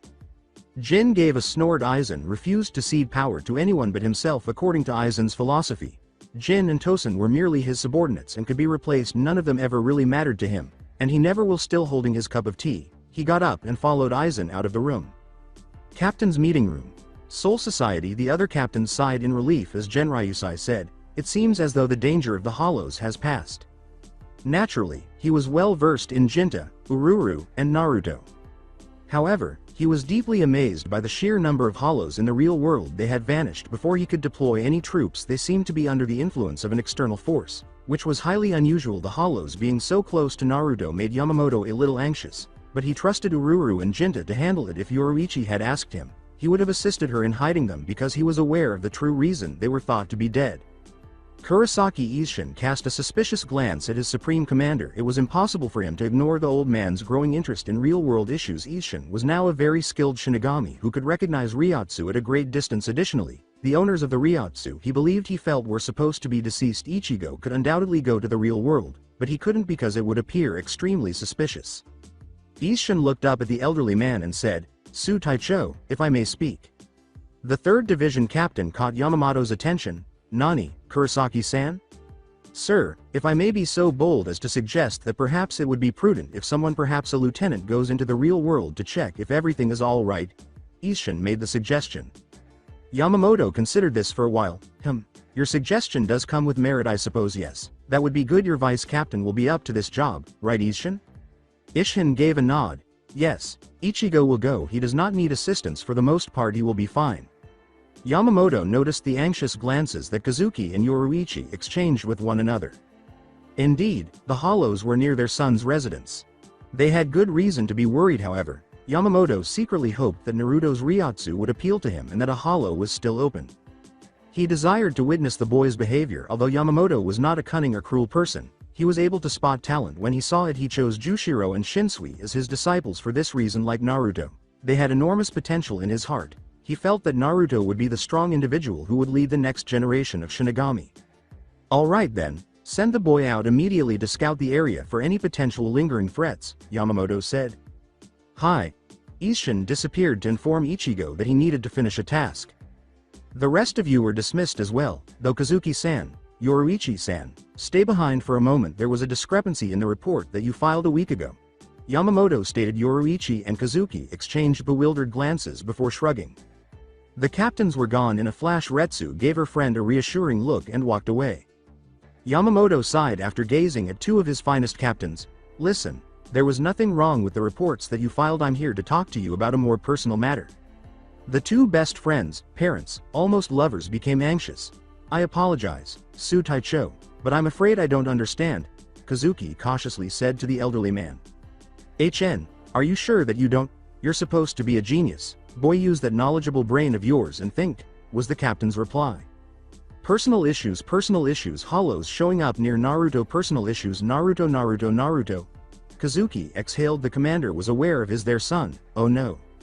After gasping, Yoruichi swore at herself for letting such a feeling out. She raised her head to meet the Godai 13's creator's apathetic eyes. The old man only said, I know about your son, Yoruichi-san. Before you speak, know that I will not punish you both for anything. I am well aware of Shiwan Urahara Naruto, and I must say that the boy is very impressive. Her sigh of relief soon changed to something else, and Kazuki's eyes hardened, though they were once again obscured by his bangs. So why tell us now, sir? For what reason? There was a hidden agenda here, and their commander had never addressed them so directly. Why did everyone believe that Kazuki was such a nasty old man that he would take advantage of two parents who were attempting to protect their son? It's pretty easy, Yamamoto said, laughing as he heard the suspicion in Kazuki's voice. Naruto belongs in Soul Society, which is where I want him to live. Jinta-chan and Ururu-chan should also come back, in my opinion. Yoruichi stiffened. It was supposed to be a secret known only to a few, and how had the old man known about those two? 80 years ago, I sensed a Ryotsu, a very powerful Ryotsu growing deep inside of your womb, the man said, seemingly responding to her unasked question. Since the child's Ryotsu was the result of both of yours, I was able to identify the father. You opened the Senkaimon with Shiba Kukaku and Unohana Retsu to bring your child to Jinta and Ururu 79 years ago. Yoruichi, I would have punished you already if I had wanted to, but your son has a lot of potential, and I don't feel like punishing two of my strongest captains. So you're saying that you want to use our son for Sarate's benefit? Kazuki scowled at the man's explanation. Yamamoto sighed once more. No, he wasn't a mean man, Kazuki. I don't want to use your son. I want him to go back home and receive the proper Shinigami training. I have a gut feeling that he will become something amazing in the future. I'm attempting to bring a family back together here, so listen and think as you please. So our son, you want him to become a full-fledged Shinigami then? Kazuki said, letting his shoulders drop a little. Isn't that what I said? Kazuki-san, Yoruichi-san, I understand that you are attempting to shield your child from Soul Society, particularly the Shiwan clan, Yamamoto said, stroking his beard. I would have trained the boy myself or assisted you in hiding him if you had asked me earlier. I grew to consider both of your fathers to be my own because I knew them well. Kazuki, your father wanted me to raise you in the event that something happened to him, but the Shiwan clan got there before me. I hope that both of you can now see why I want Naruto to return home. I need a child to spoil. Life made no sense sometimes, and the old man's confession left Kazuki and Yoruichi dumbfounded. His eyes were open now, and there was no deceit in them at all. He was telling the truth, and he wanted to train the boy, treat him like a grandson, or something. Was this the same man who had threatened to exile Kazuki if he didn't stop those experiments? Are you serious, Yamamoto Taicho? Yoruichi needed to confirm. Yes, Yoruichi, I am. For sure this is necessary for Naruto to return. He is dependent on his parents. He must properly study the arts. Additionally, I have no doubt that both of you desire your son. After giving his words some thought, the two captains asked, when do you need him to return? There was no way out of this. Yoruichi sighed inwardly as Kazuki asked resignedly at last. With a smile on his lips, Yamamoto said, when he turns 100. They nodded. They still had 21 years to get ready for the birth of their son. Speaking of that son, he had arrived at his house. Ne-san. Ni-san. You guys. Where are you? He called frantically, and Hashirama and Nawaki slid off his back to look around. They were in a remote area on the outskirts of Konoha, surrounded by woods. For the Mokuton user, it was like a dream come true. His house looked like something from a fairy tale, and Konoha should have made its home here. The two ghosts were envious of the boy because of the quiet and peace. Was he alone? Where were Ururu and Jinta when you needed them most? Naruto was scared. What was this feeling? He felt like he was suffocating, as if he couldn't breathe. Didn't those two feel it too? Hello, you two, stay near me. Naruto gave the order. Hearing the seriousness in the Shingami's tone, the grandfather and grandson scooted closer to him and froze, paralyzed. Either in fear or something else, they couldn't tell. Naruto saw their expressions and said, so you feel that as well? What is that? WHWH. Nawaki scampered behind Naruto and clung to the smaller boy's shoulder like it was his lifeline as he shook in his shinobi sandals, something he had never experienced before, not even during one of Tsunade's outbursts. I'm not too sure myself, Nawaki-san. Naruto tensed as he acknowledged the pressure, which seemed to be only a mile away. He finally realized that what he was feeling was Ryotsu, or spiritual energy. Boom! A crash thud. Naruto and his two friends spun around, destroying trees and crushing animals. Naruto was the first to notice a big thing with a huge hole in its chest. The thing, for lack of a better description, was wearing a mask that looked like one of those festival masks, but more savage. Its body was enormous, taller than any building in Konoha, and he gulped when he realized what it was. Having never seen anything like it, the two senjus gaped at the creature, which Hashirama found more terrifying than even the Kyuubi. Are you Nanda? Nawaki shouted in his most composed tone. Naruto informed the boy, it's a hollow? Hollow. The head of the Senju clan reiterated. Hey, I don't have time to go into great detail about them, but know this. These repulsive creatures feed on the souls of both the living and the dead. All of us are in danger, the blonde said somberly. Hashirama grimaced, not expecting to wander the land he had created for decades and then die, being eaten by some monster thing, or to meet a real live Shinigami. Ironic, much called fishcake. He had always imagined death to be peaceful, a white light or something.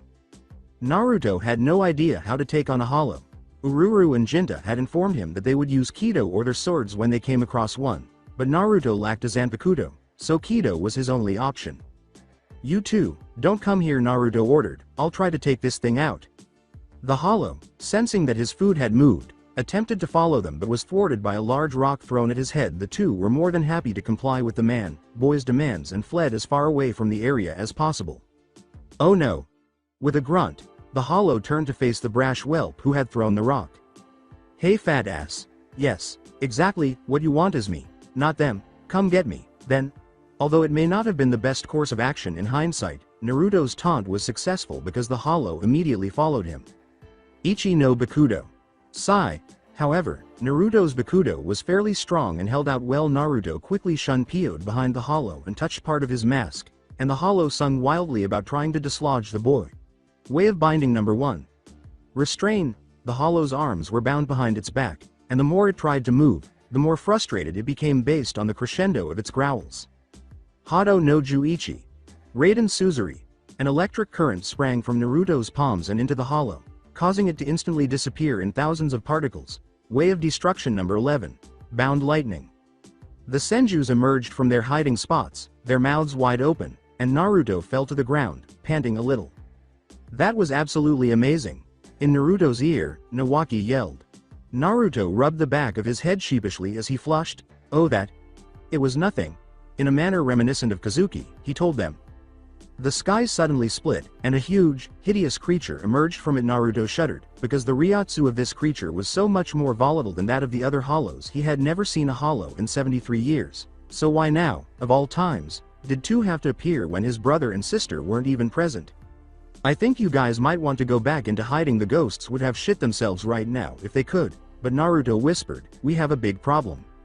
There was an Ijukas since Kurosaki Ichigo was naturally impetuous and eager to assist anyone he believed needed his assistance. One might wonder why he didn't intervene to save the young boy. While he was witnessing this, he developed his strength for the sole purpose of defending his beloved people. Yes, Ichigo saw how Naruto had destroyed this hollow. He had felt that there were a few strays in the area and had been directed to a large, cozy cottage in a desolate area. He had only seen a few humans who could see or speak to ghosts, and when he saw a boy doing Hado and Bakudo spells, his jaw had almost hit the ground. The boy's striking resemblance to his uncle Kazuki had caused his head to nearly split open when he turned toward him. Then the Ijukas showed up. The boy appeared terrified, but if you look closely, you can see a gleam of gold in his stormy eyes. He wasn't going to die easily. This brings us to the eternal question. Will Kurosaki Ichigo help the boy, let him suffer and then help him, or help the boy and then let him suffer? He would observe for the time being and make a decision later. From their hiding place, the Senjus gazed at the fishcake for a while, as if he and the hollow were engaged in some kind of staring contest, but they could sense the power emanating from the creature, which was at least 100 times more powerful than that other hollow, and if one were to compare the two, the former would have been a small fly.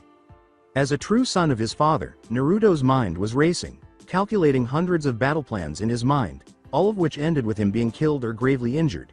His best bet was to wait for Jinta and Ururu to return.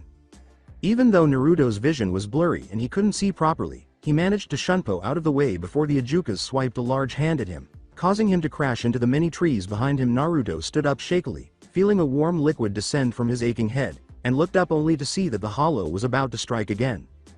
Kuso!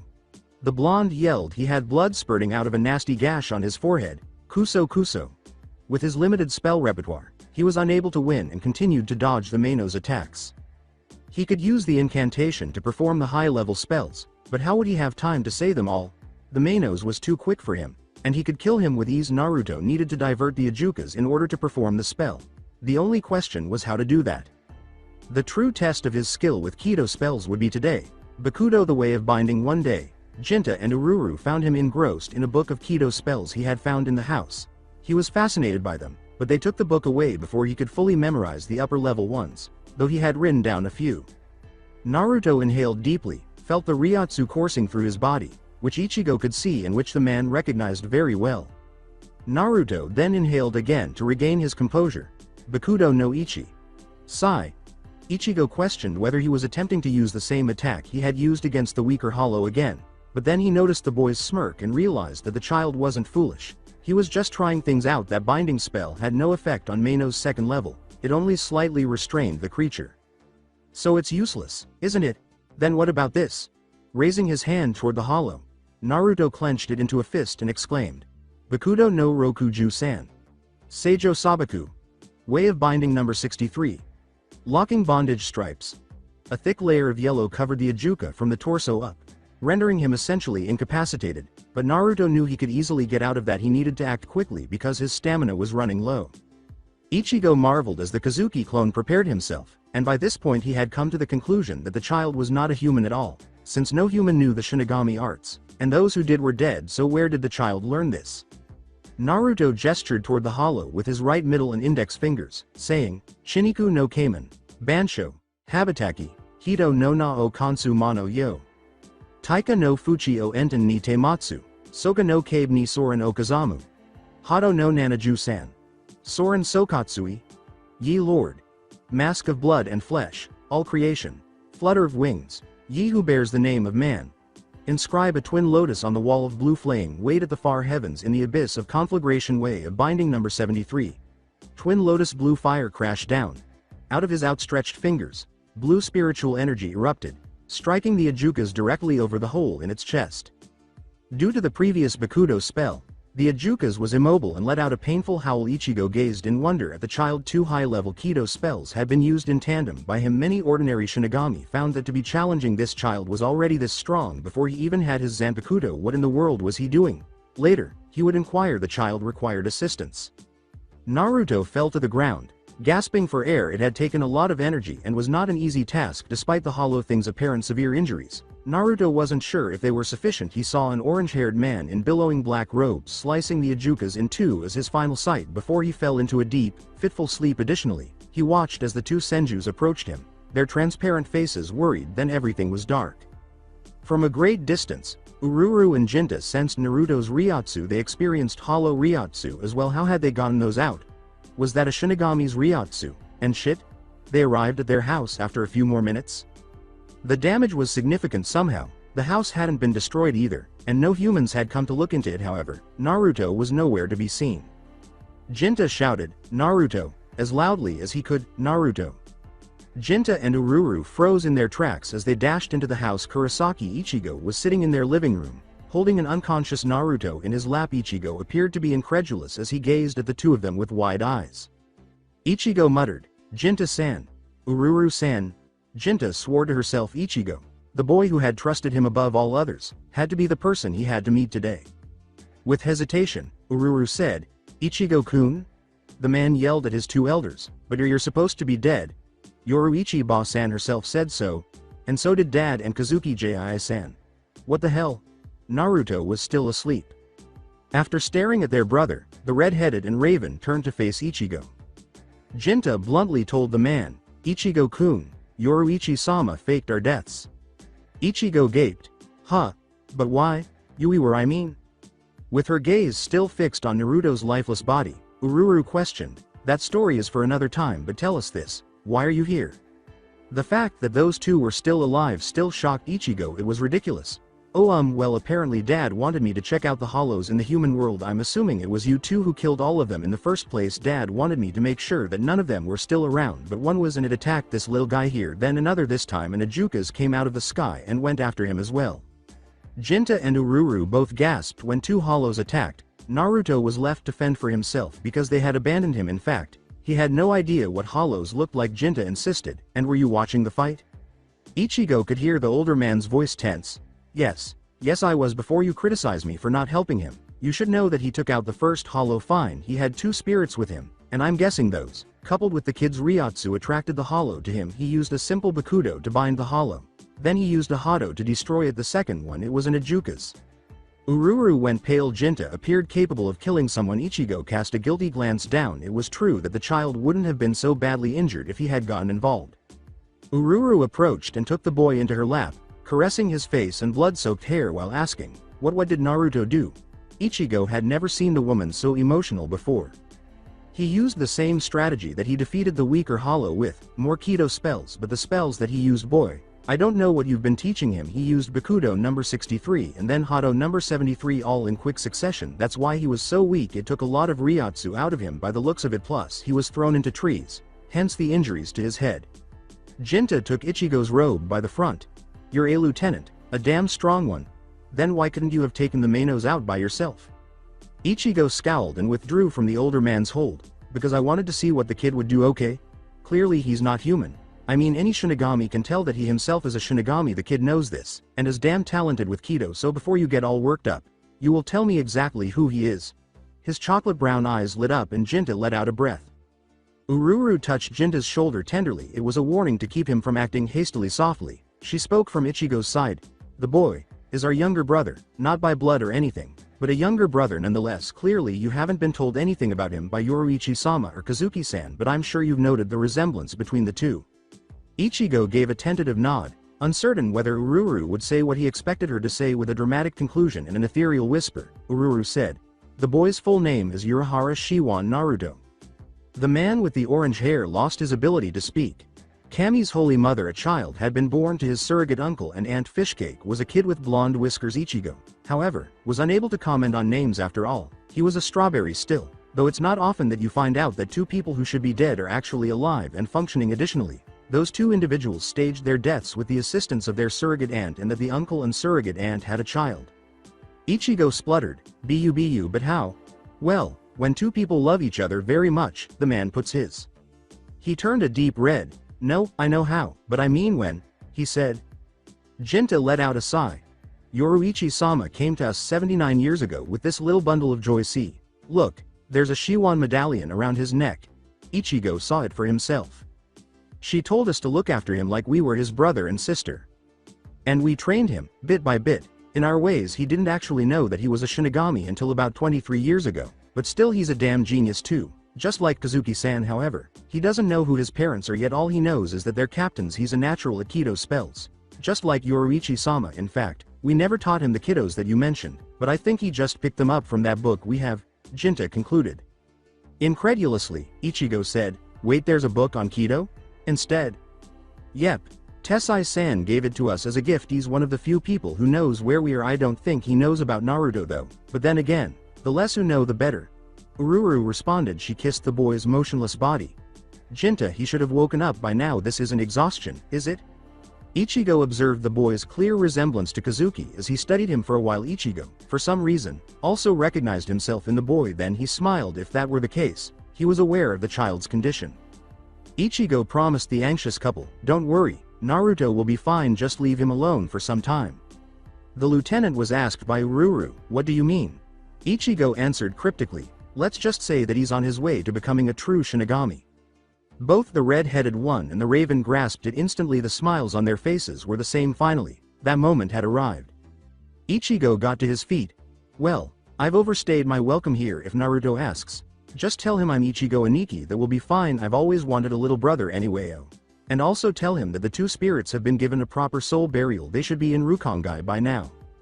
Jinta and Ururu both nodded. Ichigo, we're sorry for everything we should have told you, and it's just, we used to be really close, Jinta said sheepishly to the man.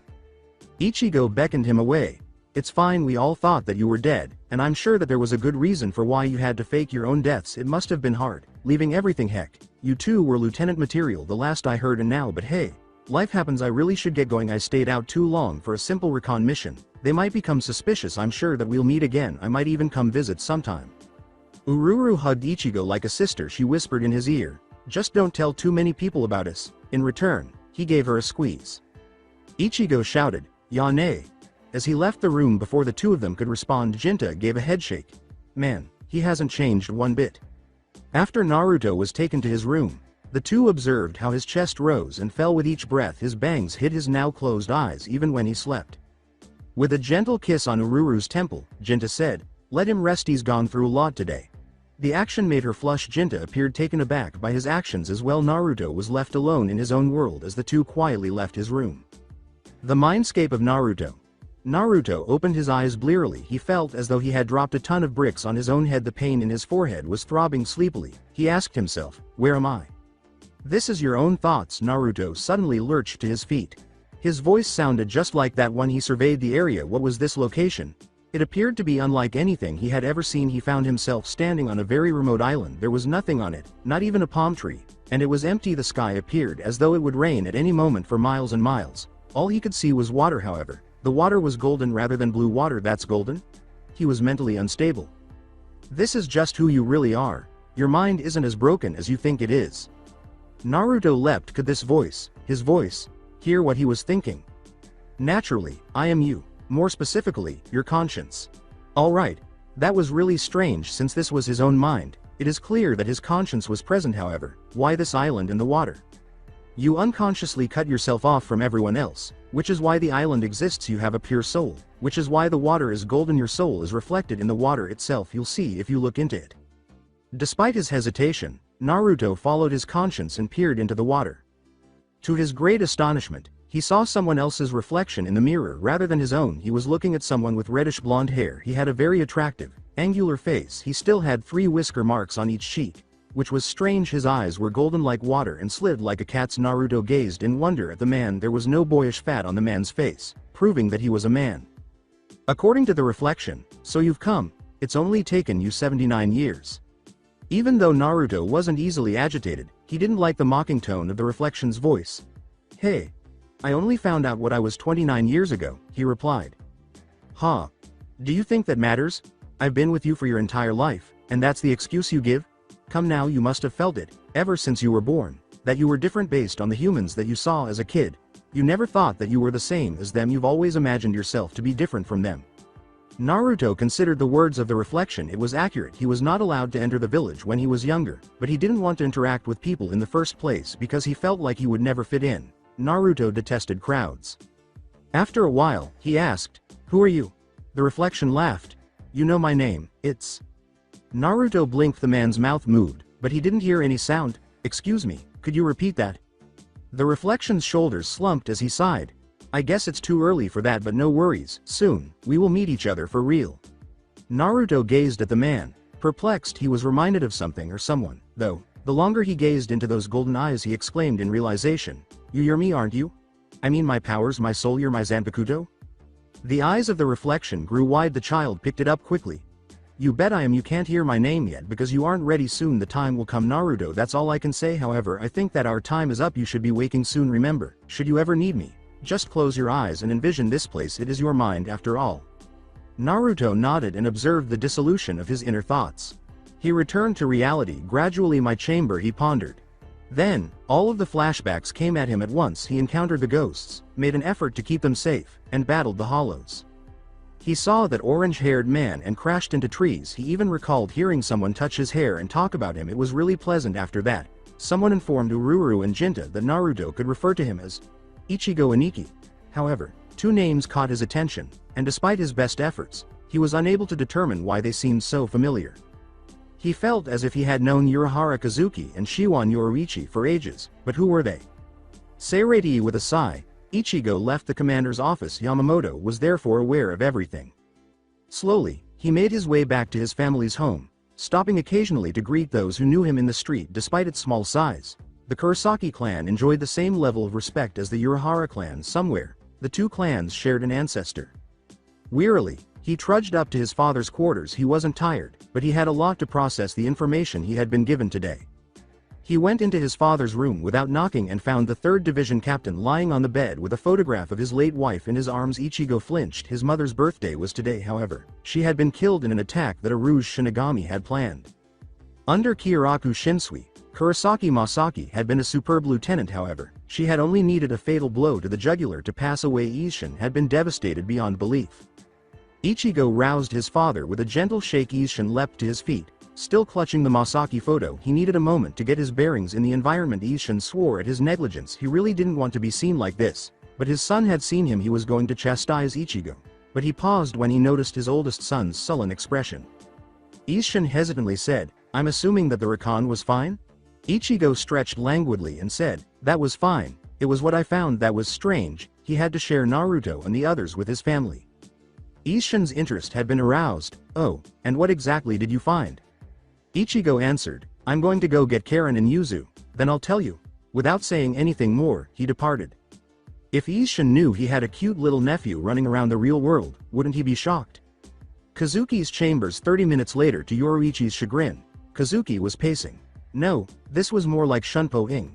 Around his room, they wanted to know if the hollow attacks would not harm Naruto. He was pacing when there was a knock on the door. He gazed at the door as if he was unaware of its presence. Yoruichi scowled. She approached and opened the oak door, saying, "I'll get it." A furious Kurosaki Isshin and his family were standing in front of her. Next to her, Kazuki approached and examined his friend's irate face. "Isshin, Ichigo-kun, Yuzu-chan, Karen-chan, nani? Cut the crap. Kazuki, now tell me why you didn't name me Naruto's godfather yet." After a year, in just one brief year, Naruto had developed considerably. He was now a little more gregarious and expressed his feelings. There was a lot of shebang, as much as 3 people could manage, to celebrate his 80th birthday. In honor of the 8 decades he had lived, Ururu had prepared an 8-layer cake. In contrast to their own majestic ages, Jinta continued to remark that he was a little chibi. Instead of responding to him, Naruto used a Kido spell to bind his brother during the entire cake-eating process as payback. Naruto had been eating his cake slowly, stopping to groan after every bite and remarking that he was in heaven. That cake was the reason Jinta was so kind to Naruto the week of his birthday, because he had a huge sweet tooth. Despite his sadistic tendencies, Naruto was not a particularly cruel person who refused to give his cake to a dying, impoverished man. Finally, he released Jinta's bonds and handed him a big chunk. Jinta was quite happy. Naruto had been completely confused when he had woken up from his battle with the Ajukas. When he told Jinta and Ururu about his Zanpakuto right away, they said it was normal for Naruto to not have heard the sword's name yet. It simply indicated that he wasn't prepared for him. He had also questioned the two about the identity of the orange-haired man who had come to his rescue. Jinta had claimed that Naruto would recognize him as Ichigo Iniki, an old acquaintance from Soul Society. Naruto expressed his admiration for the orange-haired man by saying he had looked really cool with his black robes and that kick-ass sword. He wasn't very mature for an 80-year-old, but when Urahara Kazuki was your father, that was to be expected. Speaking of Kazuki, after learning about Kazuki's son, He was in a lot of trouble with Ishin. I mean, consider it, if your best friend of 500 years hadn't told you about your self-proclaimed godson, how would you feel? I believe I would be extremely angry. He and Yoruichi had been thoroughly chewed out by Ishin. Flashback. Kazuki's quarters at Shiwan Complex, 1 year ago. As Ishin's chocolate eyes blazed, she said, "Cut the crap. Kazuki, now tell me why you haven't named me Naruto's godfather yet." He enjoyed nothing more than watching his childhood friends' faces go pale. Ishin waved his hands wildly, saying, "Oh yes, I know. You see, Ichigo here met the boy today, along with Ururu and Jinta, so now, you will tell us the full story on how all of this came to be. Do you understand?" His voice had a harsh edge. To allow the four Kurosakis to enter the room, Kazuki reluctantly opened the door. All the way, the icy stares of Ichigo and Ishin left Yoruichi speechless as they waited for someone to speak. They all sat around the table. Ishin snarled at them, saying, "Well, Kazuki, Yoruichi, I think it's only prudent that you lot start first." He was furious from conception to the present. He had been deceived by his friends for 80 years. After exchanging a quick look, Yoruichi raised his voice. She coughed a little and smiled inwardly at Ichigo's scarlet face. "It was one night, just one night 80 years ago. It wasn't an accident. I might have never mind. But I became pregnant after that. The only ones who knew were Shiba Kukaku and Unohana Retsu. Oh, and apparently Yamamoto knew as well, but he never told anyone. I really don't know why he did." Yuzu cut her off. The girl said incredulously, "Wait, you mean that the Su Taicho knew about Naruto-chan and never said a word? Not even to you?" "Well, yes, truth be told, we only found out today that the old man knew about Naruto. He said that he wanted someone to spoil," chuckled Kazuki. It appeared as though the four Kurosaki's eyes would have burst forth. Karen added her own thoughts, saying, "You can't be serious. I mean, why would the man say that?" Hesitantly, Yoruichi said, "We're not really sure." Whatever the commander said, she still didn't fully trust him. With curiosity mixed with annoyance, Ichigo remarked, "Anyway, you were saying Yoruichi Ba-chan. The only ones who knew about the pregnancy were Shiba-san and Unohana Taicho." "Oh, Matt. If they were the only ones, plus the commander, does that mean that Kazuki didn't know either?" Ishin yelled. Yoruichi's gaze lowered. She gazed regretfully at the floor with her golden eyes. Kazuki simply sighed and glared at Ishin, but not very hard. "Yes, my lovely lady here decided to tell me that I had a son on his 50th birthday, which was nearly 30 years ago. Was I pissed? Hell yes. Did I stay pissed? Not really. I've known about my son for 29 years. Their eyes were all filled with surprise. Ishin said, "Are you serious?" That Yoruichi would not have told Kazuki about his own son astounded him. In a brief statement, Kazuki stated, "Of course it's the truth." He was still very upset about not knowing about Naruto for more than half of the boy's life. Even though he had finally forgiven Yoruichi, he wasn't treated fairly. Ichigo turned to Yoruichi and asked, But why? Why keep it from Jii-san for so long?" She raised her head. She was going to have to tell this story 3 or 4 times. "Settle down, because it's a long story." After a while, Ishin's fists clenched in rage. "Yoruichi, would your clan really do that?" Yoruichi gazed into the man's eyes with fatigue. Yes, they would." Yuzu gasped in surprise, and Karen appeared disgusted. Ichigo looked shrewdly at his uncle and surrogate aunt. "I can see why you did it, but you do realize that Naruto has no idea who his parents are. I'm sure Ururu and Jinta have told him about you too, but he doesn't know your names yet. How will he feel when he returns? Is he going to accept you too? Is he going to be mad? Will he even respect the both of you? So you say you've gone to the human world and seen him from afar. But has he ever seen you? He's a kid no matter his age. His mother left him when he was 5 months old. His father didn't know that he existed till recently. How in any way is that fair to him? I saw Naruto in action. He beat a low-level hollow and went up against an Ajukas with just Kido spells. Those are his strong point. He used 2 Kido spells in the 60-70 range simultaneously. The only thing he lacks right now besides his Zanpakuto is battle training. Who's training him? Ururu and Jinta, not his mom and dad. You know where he is, you know who he is, and yet you do nothing. You sit here in Soul Society waiting for your child to return instead of going to him. He has no way of reaching you guys, yet you can open the Senkaimon and reach him. The more you wait to tell him who you are, the more he will resent you. I know that when I get the chance, I'm going to go visit Naruto myself. Why? Because as of today, I'm his Aniki. The both of you, if you expect Naruto to forgive you in a heartbeat, forget it. If you two were my parents, it would take a hell of a long time for me to reconcile with you. Ichigo finished his speech with a deep breath. I'm sorry if I sounded harsh, but it's better if it comes from me rather than from Naruto. Ichigo's voice was so passionate that everyone in the room gasped. He flashed his eyes dangerously, as though he was daring Kazuki and Yoruichi to deny what he had said. However, they didn't. The man's words were unquestionably true. Naruto would likely harbor resentment for a long time before letting it go if he were like his parents. Forgiveness and forgetting were Yoruichi's weaknesses. If there were any, Kazuki had a problem, but he was better at it. Kazuki stood up and put his hand on the younger man's shoulder, saying, "No, Ichigo, you're absolutely right. Thanks for telling us this. There is one thing about your little speech that concerns me. However, did you say that Naruto fought in a jukas?" Yoruichi got up so quickly that her chair fell to the ground. That was the part she had missed entirely. What? Ichigo prepared himself for the blow that Yoruichi might deliver. "Hi, Naruto did fight in a jukas. And you didn't help him," Yoruichi said, lowering the pitch of her voice. Ichigo swallowed reflexively. Ichigo's voice faltered as he noticed her eyes glinting dangerously.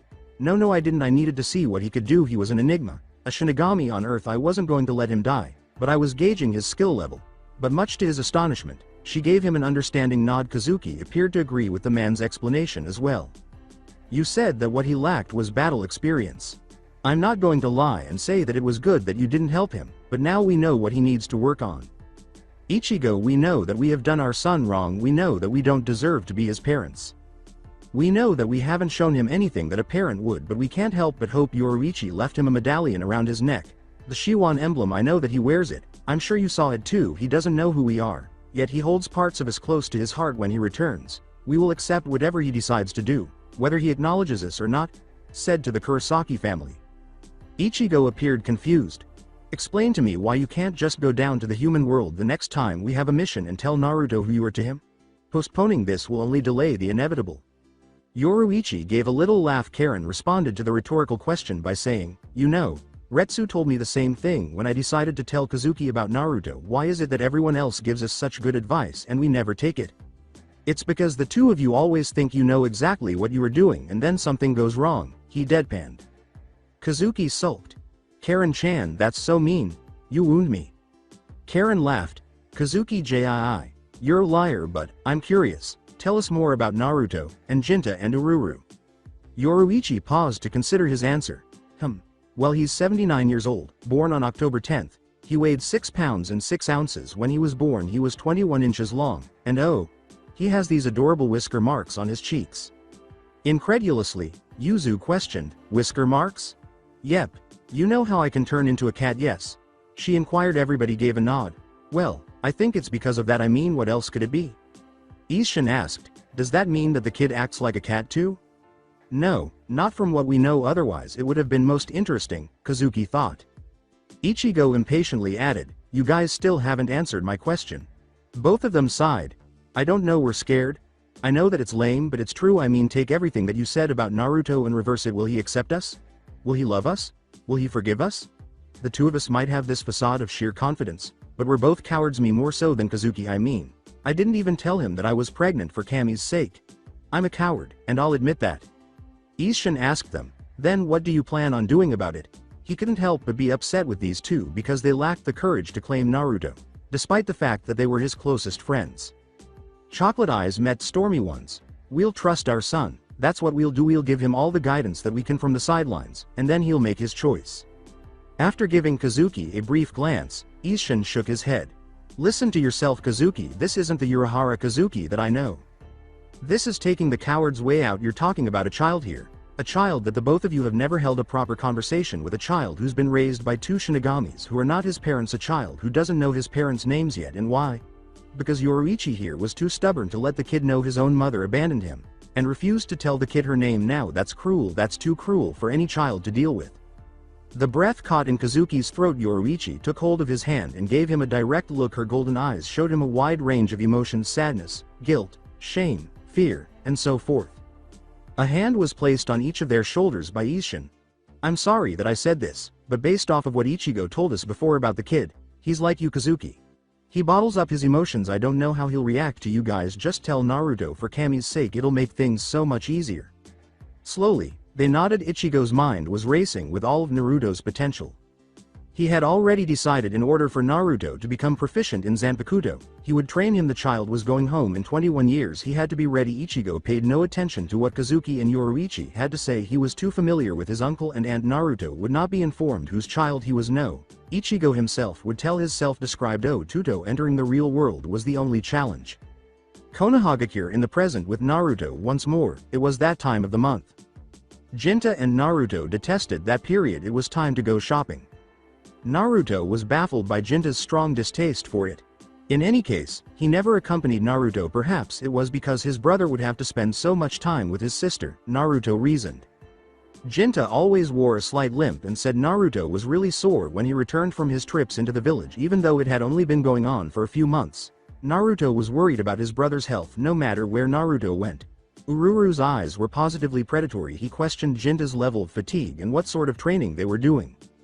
As he strolled through the village, Naruto thought these things. For him, Konoha was fun. Their taijutsu in particular captivated him. Naruto had observed a boy in a very unsettling green spandex suit practice a style that the boy in the suit called Goken over the years. Naruto thought the style was pure genius. Every time he entered the village, he enjoyed watching the boy train while hiding in the trees. The boy was a taijutsu master despite his eccentricity. However, he was no longer a boy. Naruto discovered that the shinobi became adults in the ninja world after they were given their headbands. This indicated that the child, who had just turned 4 months old, had been an adult since he was 7. A strange, stoic boy with silver hair that stuck up in all directions and wore a mask also had a rivalry with the child's scarecrow-like boy, eternal rival. The boy declared the scarecrow did his best to stay away from the green blob. It was impossible for Naruto to avoid feeling sorry for the scarecrow, nor would he want to be the green shinobi's lifelong opponent. Because of the nature of his sensei, Naruto had a special affection for the scarecrow. Naruto recalled meeting Namikaze Minato, a lively fellow blonde, as if it had just happened. Flashback. Konohagakure 19 years ago. Naruto was anxious, extremely anxious. The boy would be entering the village for the first time, you see. Naruto was the only one in good enough health to enter the village after Ururu and Jinta became ill. The guards wouldn't ask him many questions because he only appeared to be 7 or 8 years old. Naruto gasped as he surveyed the enormous village gates to make himself invisible to humans. Naruto concealed his Ryotsu completely. He didn't realize he was a Shinigami at the time, and this was one of the first Shinigami skills he had learned. Fortunately for Naruto, the gates were open, and he entered the village without raising any red flags. Naruto was astounded by the village's size. It was enormous. Right in the middle of the village was a large building with a dome shape. The color was green. It appeared to be a significant location in an alley. Naruto dispelled his invisibility and blended in with the throng. He blended in perfectly. He didn't mind that he looked like a regular person in any case. He had no desire to attract attention. Naruto enjoyed solitude and detested crowds. Therefore, he wasn't having a great time in the village. Thus far the Shinigami sighed, inhaled deeply, and proceeded to the first medicine holding stall he came across. He said, "Excuse me, madam," in his most courteous tone. After glancing at him, the woman behind the counter squealed. He shuddered when she said, "Oh my Kami. You must be the cutest thing in the world. What can I do for you, pet?"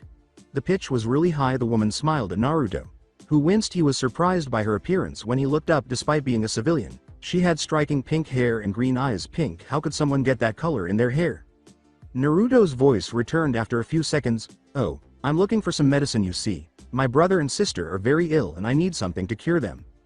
The woman leapt from the stool she was standing on and led him to the section containing the different kinds of medication. The woman with pink hair asked the blonde, "Okay pet, what symptoms do your brother and sister exhibit?" She had called him pet, and he winced. It felt very grandmotherly. She was shocked by his response because she didn't think he would understand what symptoms or exhibit meant. "Well, both my siblings have a very high fever and are constantly coughing and sneezing. This leads me to believe that they either have a virus of some sort, or a bacteria has invaded their bodies and their bodies are fighting it off right now. The color of their phlegm is green, not clear, so they clearly are very sick right now. Their senses are out of whack. Both of them can't really taste or smell anything. But then again, I've heard that it's common when one gets a virus or something." The girl with the pink hair was taken aback by the boy's incredibly perceptive reply. Actually, someone else was also paying close attention to what they were saying. Leaning against a counter, the individual gave the blonde a critical glance. "You ever think of being a doctor, kid? Konoha needs med-nins anyway?" The pink woman and Naruto turned to face the one who had posed the query as she waited for Naruto's answer. A blonde woman with enormous assets had a laughing expression on her face, perhaps a shade darker than Naruto's own. The woman's hair was blonde, she was dressed in a black long-sleeved shirt, matching pants, and a green vest. She had a headband on over her forehead. She gazed into Naruto's stormy eyes with her chocolate ones. Naruto was horrified to discover that he was flushed. No ma'am, I'm just a civilian, you see I could never be a shinobi. Naruto mumbled. He was 8 years old, both mentally and physically, even if the woman was younger than him. With an almost envious gaze, the woman with the pink hair surveyed her appearance. However, she quickly bowed to the woman after appearing to recognize her before turning back to Naruto. The woman strolled back to the counter after saying, "Hey kid, I don't really think you need me with her around, she can tell you anything about medicine." Naruto simply turned back to the woman, who appeared to be in her late teens or early 20s, and shrugged. Naruto hesitantly said, "So, do you have a recommendation for any good remedies?" With a laugh, the blonde gestured toward a bottle. She took another bottle and placed it in Naruto's hands, saying, "This is peppermint oil, rub it on your brother and sister and their fever will come down. This is lemongrass extract, it's soothing for the throat and nose, make tea, and put a drop of it in their cups within a day, their cough and cold will be gone." Naruto was spellbound. He rarely became ill, but when he did, his siblings pushed a bad-tasting liquid down his throat, causing him to gag. This was far superior. "Wow, thanks Ba-chan." An eye twitched in the woman's. The child in front of her was not a ninja. She had to remind herself of that. In addition, he was about 10 years younger than her. "Gaki, I'm only 21. Don't call me Ba-chan. It's Tsunade. My name is Tsunade." As he ducked around her angry figure and hurriedly purchased the things the woman had recommended, Naruto added slyly, Hi, Tsunade Ba-chan." He no longer saw the village as he was having some fun here. After a while, Naruto was holding numerous bags filled with everything from cough drops to Ruru's feminine hygiene items. When he purchased those, he wasn't pleased. He even had to put up with the strange looks from the women in that shop. Did a child purchase those items for his sister on a daily basis? No? Well, to be fair, Naruto wasn't exactly a child. He didn't think the women would believe him, though. The bags were heavy, and Naruto grunted as he adjusted their weight. He had to take a seat and rest for a while. The blonde found the ideal spot after searching around. The stall appeared to be quite comfortable. Ichiraku ramen was written on the top sign. Ramen. It was absurdly unhealthy, but he had had it a few times. Naruto assumed that today was his day to indulge. He placed his bags beside him as he entered the stall. It was a charming little spot, something warm and inviting. A man emerged from behind. He was dressed like a chef, complete with a white apron. "Hello. My name is Ichiraku Tuchi. Welcome to my ramen stall. What would you like?" He's enthusiastic. At least Naruto pondered. He looked over the menu. "I'll have a chicken ramen please." "Coming right up," Tuchi said, in front of him. As she prepared the ramen, a bowl of steaming ramen was brought to him in a matter of seconds. To his surprise, Naruto's mouth began to water. It smelled delicious. When Tuchi saw the content on the boy's face, he grinned. With great anticipation, Naruto shattered his chopsticks and dipped them into the steaming broth and noodles. "Itadekamasu." He picked up some chicken and noodles and put them in his mouth. A groan came out of his mouth. "God, please, this was just too good." He was unable to stop once he got going. It was simply divine. He finished his bowl in a matter of seconds. A bigger bowl of miso ramen appeared before he could even ask for more. Without even stopping to express gratitude, Naruto ate at a nearly nauseating rate while dipping his chopsticks in it again.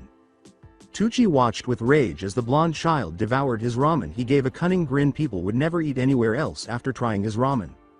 Naruto was content. After 7 bowls, he belched like a child and smiled broadly at Tuchi. Naruto's eyes were beaming with joy. It was the most delicious meal he had had in a long time. Even though it was bad for you, it tasted amazing. Although he was sorry to leave the stall, his family really needed him. After placing the appropriate amount of money on the counter, he started to walk away. However, he paused and took out another item from one of his bags. It was a flower. He left the stall after saying his goodbyes and thank yous. When Tuchi realized how much money he had, he smiled. He wished the boy would return and continue to eat in this manner. If the child showed up, he would never lose business. The flower was lying on the counter when he noticed it. Ayame means iris. Ayame. That's a real nice flower right there. Thanks kid. HMPH. I never got his name. Believe me, Naruto had every intention of leaving Konoha immediately. He simply couldn't, though Kami-sama seemed to despise him or something. A blonde boy had thrown him to the ground shortly after he had left Ichiraku's. It looked like a fiery redhead was chasing the blonde. His bags all exploded, spilling their contents all over the place. During their romp, the blonde and the redhead had paused to check on each other. After swiftly blaming the blonde for the mess, the redhead, Kushina, went off to get Naruto more bags. Minato, the blonde, had repeatedly apologized and assisted Naruto in gathering his belongings with the bags in hand. Kushina hurried over, assisted in repackaging the contents, and then fled, giving Minato the finger before doing so. Now that Naruto was stuck, a 5-year-old blonde child was following him to make sure the older blonde wouldn't be upset with him. Minato said, "Are you sure you're not mad?" with tears in her eyes. Naruto tightened his jaw. He might become a little irate if the child persisted in asking, "I'm sure kid, go home now." Minato shook his head firmly, saying, I have to make sure you're not mad." The two had now reached a training ground that was empty and unfrequented by shinobi. Naruto spun around, his eyes briefly turning golden. The frightful glare from the older boy made Minato cower. Naruto was usually very calm, but the young child was pushing his buttons a bit too far. "Listen kid, I forgave you the first 10 times you asked me, so please, just leave me alone," his father said. But when Naruto noticed the child was on the verge of tears, he immediately regretted it. The tears threatened to spill, but Minato wiped them away. "I'm not going to cry, I'll not cry." In his mind, he said it again and again. Naruto experienced a surge of guilt. He put his bags down gently and approached Minato. When Naruto touched Minato's shoulder, he flinched away as if he were terrified of being struck. Naruto stooped to meet the 5-year-old's eye level. Naruto said in a comforting voice, "I'm sorry, I didn't mean to be so harsh with you." After a few sniffles, Minato turned his large blue eyes to Naruto. Naruto observed that his face resembled Minato's. Perhaps people thought Naruto was Minato's older brother. Minato blew on his sleeve and said, "It's okay, I shouldn't have been so annoying." With a grimace, Naruto handed the boy a tissue, which he politely accepted. He was aware that he would have to spend some more time with the boy. It was best to take advantage of this circumstance. After taking a seat on the grass, Naruto gestured for Minato to follow suit. Naruto inquired, "So, where are your parents?" The boy told the other blonde, "They died when I was 2 in a shinobi fight. I live in the orphanage now." Minato's bangs cast a shadow over his eyes. With a sigh, Naruto gave the boy a head pat. "I'm sorry, I don't know my parents either." Minato gazed wide-eyed at Naruto. "Really? So do you live in an orphanage too?" Minato's face made Naruto laugh. "Nope. I live outside of Konoha with my brother and sister. My parents are alive, it's kind of complicated." Minato gave a wise nod. "I see, that's how I would describe my relationship with Kushina. It's complicated." "I'm guessing this Kushina is the girl that was chasing you around?" Naruto didn't know what that meant, but he didn't interrupt the boy. She only came to the village a couple months ago and she lives in the Senju compound. Apparently she's related to them. Kushina. I think she hates me, but when I see her, I feel lightheaded. I think it's because she punches me so much, it affects my mind or something." Naruto was hardly able to control his laughter. God, that was a lot of money. The 5-year-old was unaware that he was in love. Naruto agreed with the younger blonde, saying, "Oh yeah, that's probably it." Naruto's laughter was too loud for Minato to hear. Suddenly, Naruto asked Minato, "What's your name?" Minato hurried to his feet and bowed to Naruto in the customary manner, "Namikaze Minato." Naruto stood up and bowed back in the same manner, "Naruto, my name's Naruto." Minato wisely remarked, "I like your name, it means maelstrom." Naruto was growing quite fond of the child. People typically assumed his name meant fish cake. When they heard it, it makes sense that kids would comprehend its actual meaning. "I like your name too, Minato Namikaze. That's like wave and wind together. It makes me think of an ocean on a windy day, and Minato means port. Your name has everything to do with the sea." Minato's eyes glowed electric blue. "Did you know that Kushina's last name is Uzumaki? That means whirlpool. We're connected or something," said Minato. Naruto broke out in a sweat. Was the child aware that everything he said had something to do with this Kushina? One could describe it as a match made in heaven? Really? So do you like this girl or something? Minato simply stared in awe of Naruto. He dropped an octave in his voice and said, "Do I like her? She's so scary," Minato admitted. "I think she wants to kill me. But you know something? For some reason I really like it when she hits me." The laughter that threatened to burst out was suppressed by Naruto. He choked out, "Oh, good luck with her." Minato and Naruto continued their conversation about ramen, clouds, and the sky. The love of Ichiraku ramen had brought the two blondes together. Naruto assured Minato that he would give him all the ramen he desired the next time he was in the village. Minato was obviously looking forward to Naruto's next adventure. Minato realized at 5:07 that he had to arrive at the orphanage before 5:10, failing which the owners would force the children to skip dinner. He couldn't possibly make it back to the location in 3 minutes on foot. Minato cried, "Naruto, what am I going to do?" After giving it some thought, Naruto picked Minato up. Despite appearing to be around 9 years old, Naruto had the strength to lift the young boy. "Grab onto me and close your eyes. Don't worry, I'll get you there on time, I promise."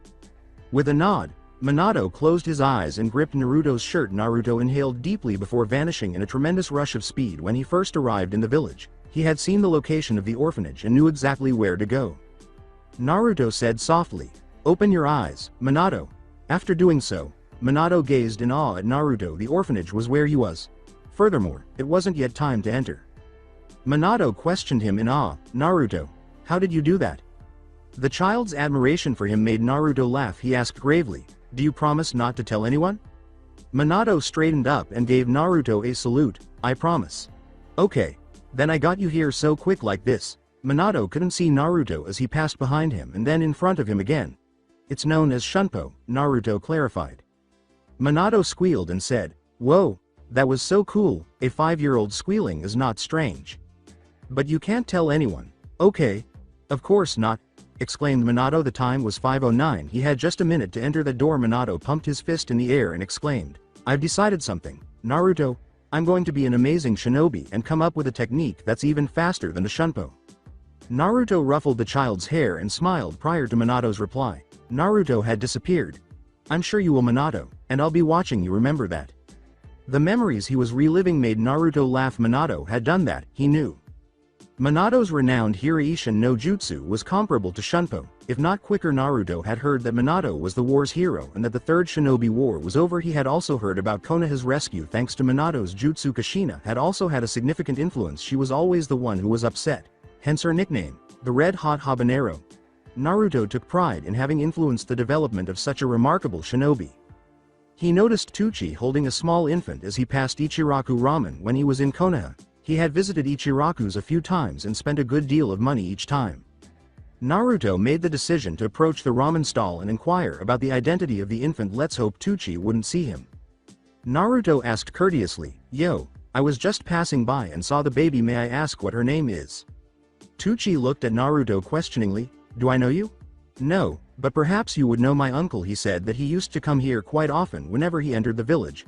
Naruto spoke softly. Tucci's expression brightened with recognition. "Ah yes, that blonde boy. You used to come here and eat nearly 10 bowls each time. Where is he now?" Throughout his little lie, Naruto maintained a straight face. "My uncle died some years ago in an accident involving some Iwa ninjas." Tucci gave a little gasp and gave the boy a pitying glance. He displayed the infant to Naruto by holding it in his arms. "Her name is Ayame, actually. I believe I named her because your uncle gave me a flower the first time he ate here. It was an iris, and ever since then, the name Ayame just stuck. So I promised myself, if I have a daughter, her name would be Ayame." When Naruto recalled giving Tucci the iris, he was struck by how deeply an act of kindness could impact someone's memory. The gurgling baby leaned into his touch as he caressed her hair. Tucci abruptly asked him, "What's your name, by the way? I might start with yours since I never learned your uncle's." "Naruto. My name's Naruto, sir." So Tucci put the baby in Naruto's arms and went to get something from the storage room, saying, "Well, Naruto, I think I may have just the thing for you. Sit down and hold Ayame. I'll be right back." Ayame was allowed to play with Naruto's fingers. She used her gums to suck on them. Ayame made a strange noise as Naruto tickled her stomach. It was a gurgle of pleasure rather than laughter. When Tucci returned, he discovered his daughter vigorously tugging at the blonde's hair. The blonde, however, didn't appear to mind. He simply urged the girl to continue leaning against his counter. Tucci grinned at the sight of his family. The way I see things, you might just take Ayame away from me," Tucci laughed. Naruto grinned amusedly as he glanced up. "I might just do that. So, what is it that you wanted to give me?" In his hand, Tucci held up a bag. "Here, Naruto's for Naruto." Naruto noticed a pile of small white fish cakes inside the bag. He started to perspire when he noticed Tucci's smile. Why did his name have to be ridiculed by everyone? With a sigh, he took the bag and returned Ayame to Tucci. He spit out the final word with a humorous distaste. Yes, I know I have a funny name. I curse my mother every time someone insinuates that it means fish cake." The young man's distaste for his name made the elder Ichiraku guffaw. "I'm sure your mother named you Maelstrom and not fish cake." Naruto muttered, "Let's hope. Anyway, I should be going. My brother and sister want me to shop for supplies. Thanks, Tucci-san. I'll come back soon to try some of your delicious ramen." Tucci waved to the blonde boy, saying, "Come back soon." Naruto dropped his hand and scowled a little. "As soon as he left the stall, I'm aware that you are the same boy who first entered my store 19 years ago. Naruto, there is no way that you could look that much like this uncle of yours. You knew my name even though I didn't say it. I am grateful to you." Whoever you are the source of my daughter's name. I only wished you would share with me the key to your perpetual youth because I'm already wrinkled at the age of 38. As he carried his bag of fish cakes down the street, Naruto whistled an unnamed tune. A few gave him a slightly strange look, but they went on. Naruto headed for the marketplace. He reached into his pocket and pulled out a list. He examined everything he required. Jinta and Ururu's supply list: fish, trout and salmon. 2 pounds of carrots, tomatoes, cabbage, lettuce, spinach, and broccoli. You know which spices and herbs to use. 10 pounds of rice. The kind of oolong tea we prefer. Get the cheaper items, beef. Avoid purchasing chicken. Lemongrass extract and peppermint oil, 2 bottles each. Leaves of green tea. Do you want anything else besides ramen? Come home for dinner and stay as long as necessary. His siblings could be such a pain at times. Geez, he approached the closest vendor and gave her the list. She gave him a strange look, and he rubbed his head in shame. I'm sorry, could you just tell me where I can find all of this? She gave him directions to every location he needed to visit. Naruto always shopped with great efficiency. Unlike Jinta and Ururu, he didn't linger. It took him less than 30 minutes to purchase all of his supplies. Right now, he was very content with no one to disturb him. He had some time to relax and take in Konoha's surroundings. He would simply leave the supplies at home and go about his business. Naruto released his Ryotsu and screwed his eyes in focus. Compared to his human form, his Shinigami form was far less troublesome. When the blonde appeared to have disappeared into thin air, the onlookers on the street did a double take. Ultimately, they believed him to be a very young shinobi who went shopping during his free time. When Naruto saw the bewildered expressions on people's faces, he laughed. Oh, how wonderful it was to be invisible to regular people. A few people did glance in his direction, but they chose to ignore him and carry on with their lives. With a tremendous burst of speed, Naruto released his compressed Ryotsu and began to fly toward his home. He cherished Shunpo. He loved the sensation of the ground beneath his feet, the wind through his hair, and the tremendous rush of adrenaline that ran through his body as he raced forward. He caught a glimpse of his cottage. He just left the grocery bags on the front step and shuffled to his favorite spot, the pond, which was around 100 meters from his house, without even bothering to go inside. He would visit this pond whenever he had free time. Naruto was astounded by the beauty of his surroundings and the stunning, glistening water. It also reminded him of his mindscape, which he had discovered the year before, which was another reason he had been visiting more frequently. He still didn't know the name of his Zanpakuto, but he felt as though he was slowly unraveling it. He had learned his Zanpakuto's name through meditation. Jinta had informed him. That was not necessary for Naruto to do. When Naruto was ready, the name would come to him, according to his Zanpakuto. The man with the reddish blonde hair and the slitted golden eyes made it a point to occasionally influence Naruto's dreams in order to ensure that they were well acquainted. They weren't always so awful. He usually had to use his Zanpakuto to think his way out of predicaments. Like, he's slowly sinking into a quicksand pit, how is he going to escape? Or being pursued by 7 million fangirls or caught in the jaws of a man-eating shark. He had no idea what fangirls were, but the thought of the girls pursuing him in those kinds of dreams made him shudder. His Zanpakuto's sense of humor was extremely perverse. However, they were respectable dreams. He had to devise a plan to escape his predicament in every dream. For instance, he would use a Bakuto powerful enough to bind them all in the fangirl dream. He could also obliterate them with a Hado. Either method was effective.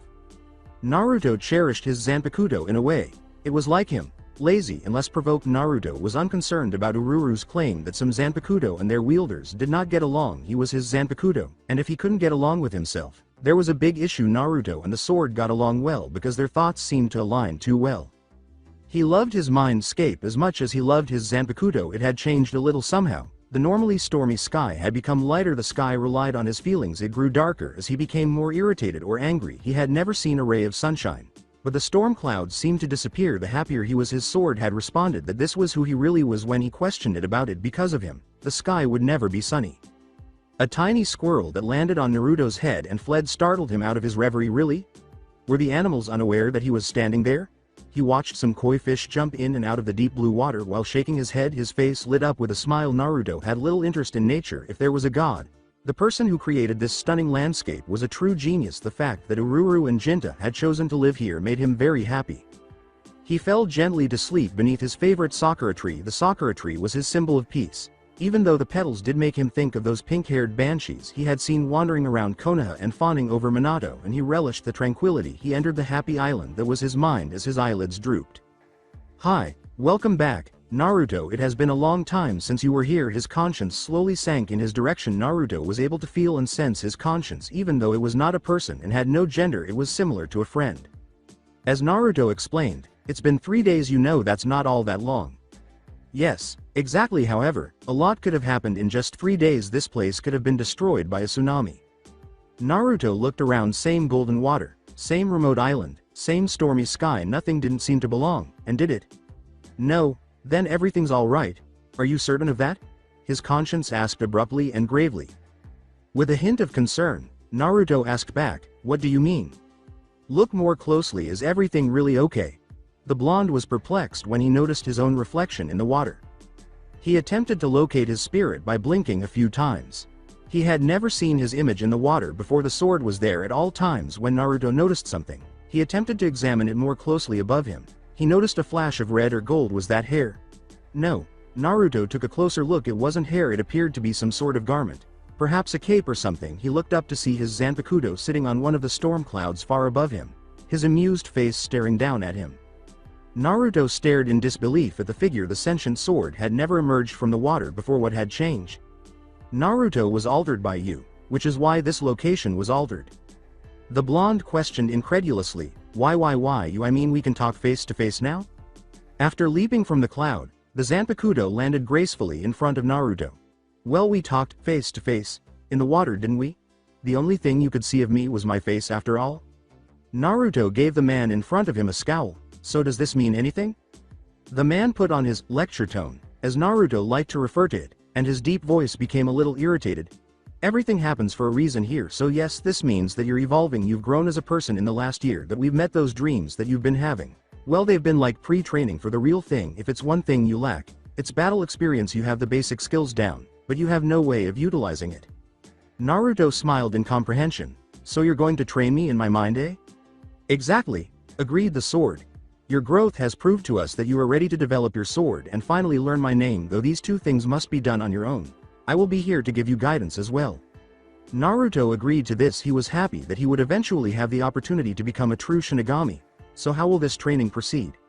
Little by little, in your mind, I will begin to train you in the way of the sword. You are decent in hand-to-hand combat, so you and I will spar. Mind you, this training is not easy, and actually somewhat reminiscent of Bankai training. Yet once this is over, I promise you that the results will be better than you could have hoped for.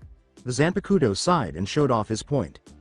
The tone of the man made Naruto swallow. He was a formidable presence. Naruto could see that his Zanpakuto was wearing royal-looking red and gold robes now that he was out of the water. Like Naruto's own hair, his hair was cropped short and the same color over his eyes. The man's bangs fell out. He had a black belt around his waist and was wearing black boots. Naruto would swear that he was royalty or something if he didn't know who he was.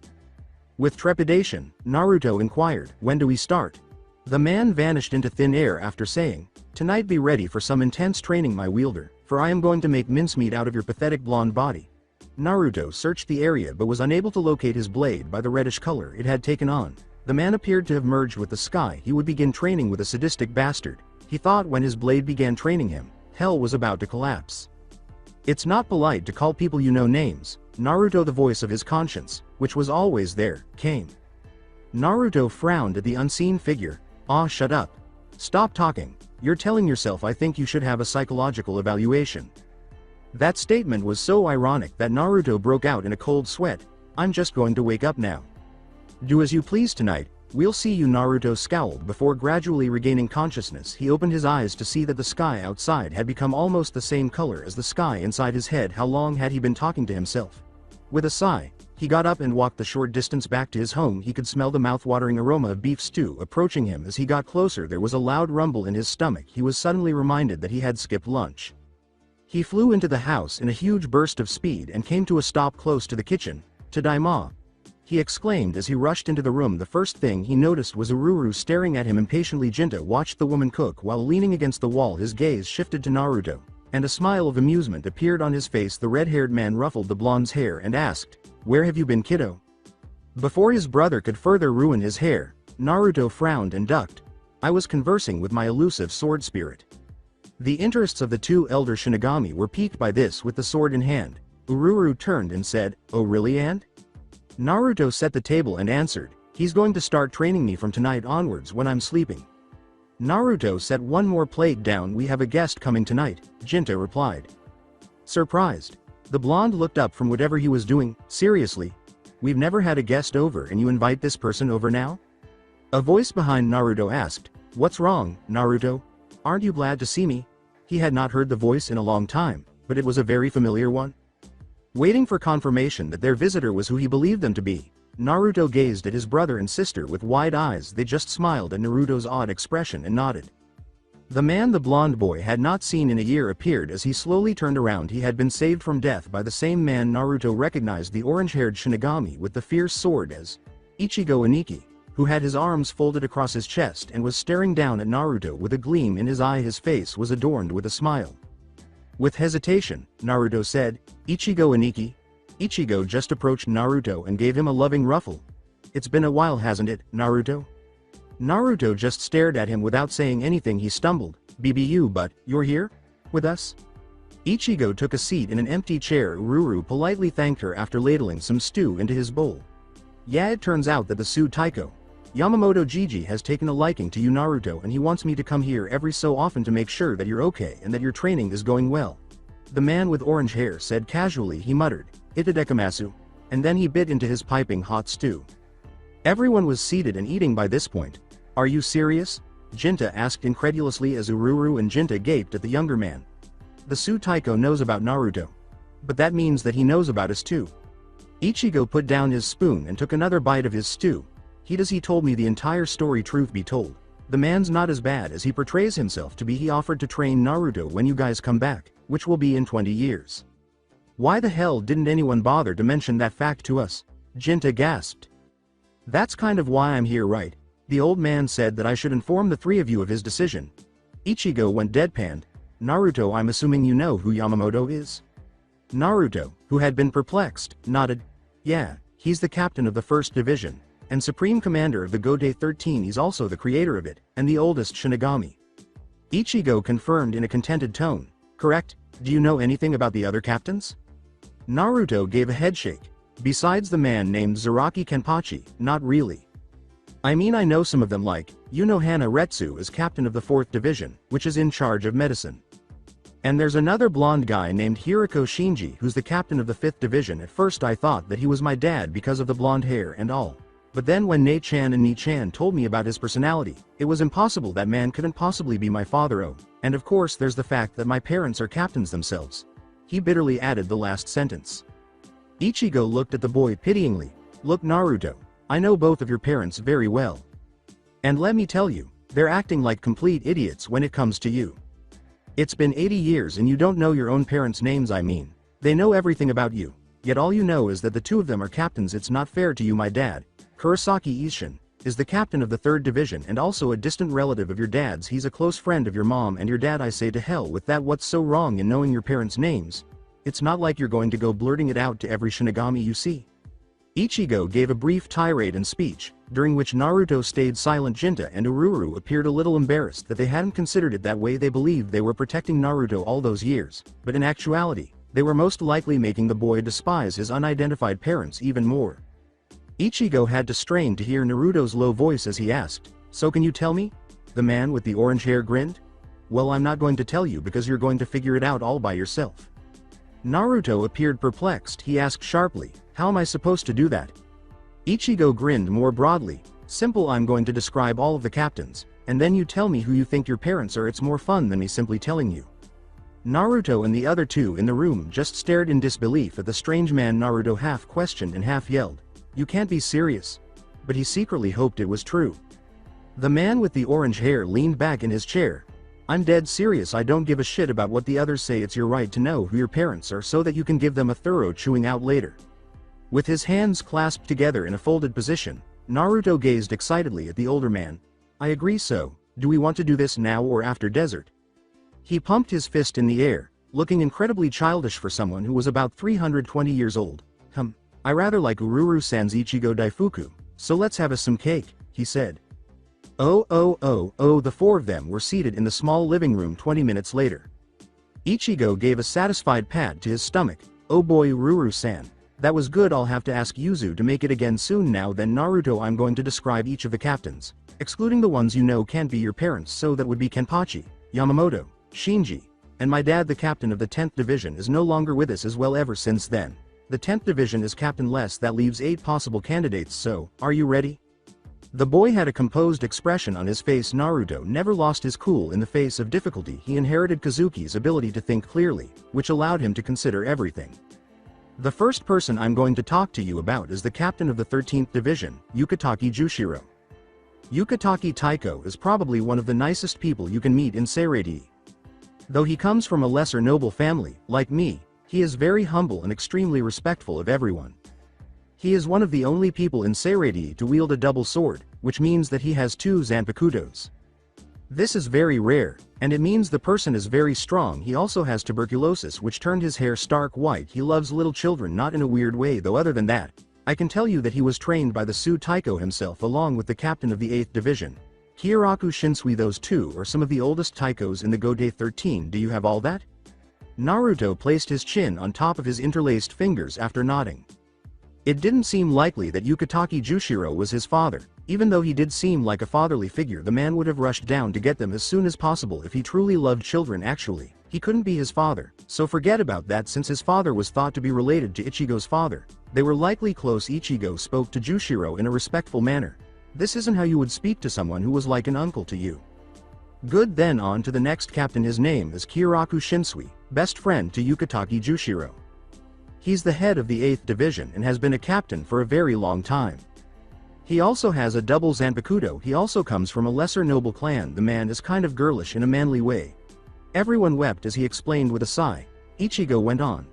What I mean is that he wears this ridiculous pink flowery thing over his Shinigami robes, and Howery, it creeps me out sometimes. The man's pretty lazy, and loves to drink. Even though he seems kind of, I dunno, unreliable, he's a damn good captain. You never want to cross his bad side ever.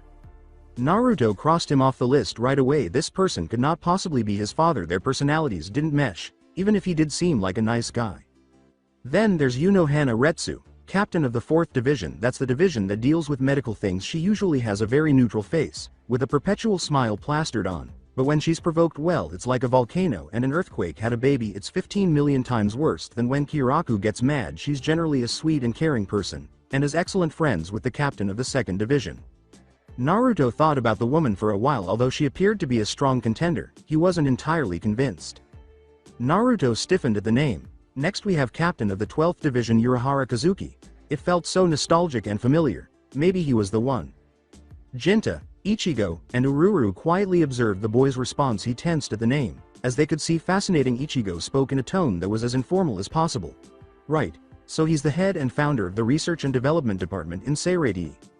Something clicked in the child's mind. Jinta had begun to claim that his father was the leader of something 30 years prior. After Ururu and Jinta had given him some information about his parents, it was this. He's also of noble blood, but again, it's a lesser clan. The man's considered the smartest person in Seirei, a genius if you will. His hobby is creating stuff, like right now, he's developing something called a Gigai, which is a faux body. Urahara Kazuki is possibly the laziest captain in the Godai 13 as well. He has this lazy, overly friendly personality that is kind of creepy, to tell you the truth. Ichigo finished by carefully examining the child. When he saw the gears turning in the mini Kazuki's head, he almost grinned. Yes, Naruto was aware.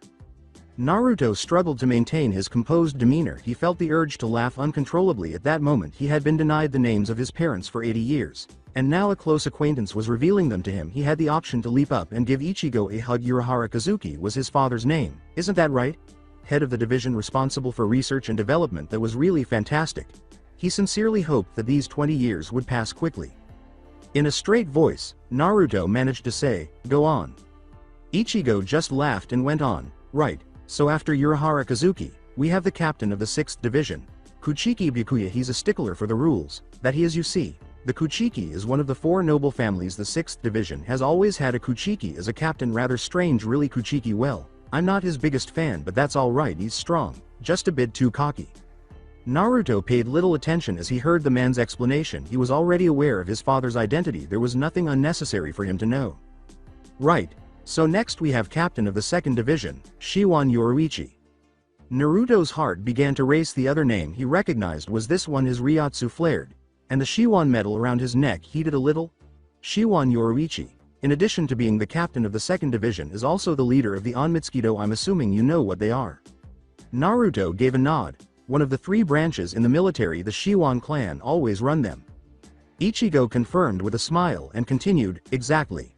She is known as the Goddess of Flash. Known for her immense beauty and amazing flash step, her hand-to-hand combat is something else she prefers to fight. Not with her Zanpakuto, but with her bare hands. She's damn strong, too strong maybe. Ichigo began to shiver.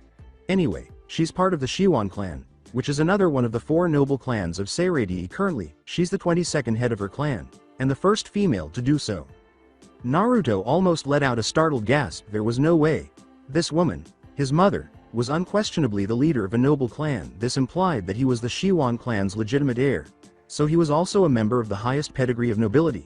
He began to understand why his mother was unable to claim him. It was unheard of and shameful for a clan leader to have a son without first getting married. In what way would his parents now claim him? Yoruichi Taiko is best friends with Kazuki Taiko. In fact, Kazuki Taiko was adopted into the Shiwan clan when his father died. His father and her father were something akin to brothers. The Shiwan clan elders decided that they couldn't have the son of one of their closest allies fall into the wrong hands, so they took him in as their own. From that day on, those two have been inseparable. Kazuki Taiko was actually Yoruichi Taiko's subordinate for some time before becoming a Taiko himself 80 years ago. Naruto ordered, "Stop, just stop." Ichigo's expression was strange as he looked at him. Naruto gazed into Ichigo's chocolate eyes and asked, "Are you trying to make it obvious to me? I thought this was supposed to be a game?" Both of their eyes were filled with excitement and amusement. Jinta and Ururu glanced at each other and then grinned broadly. Without trying to cover his beaming face, Ichigo asked innocently, "Whatever did I do?" Naruto started laughing uncontrollably. "You are the best Aniki in the world, oh Kami. I think I could hug you right now."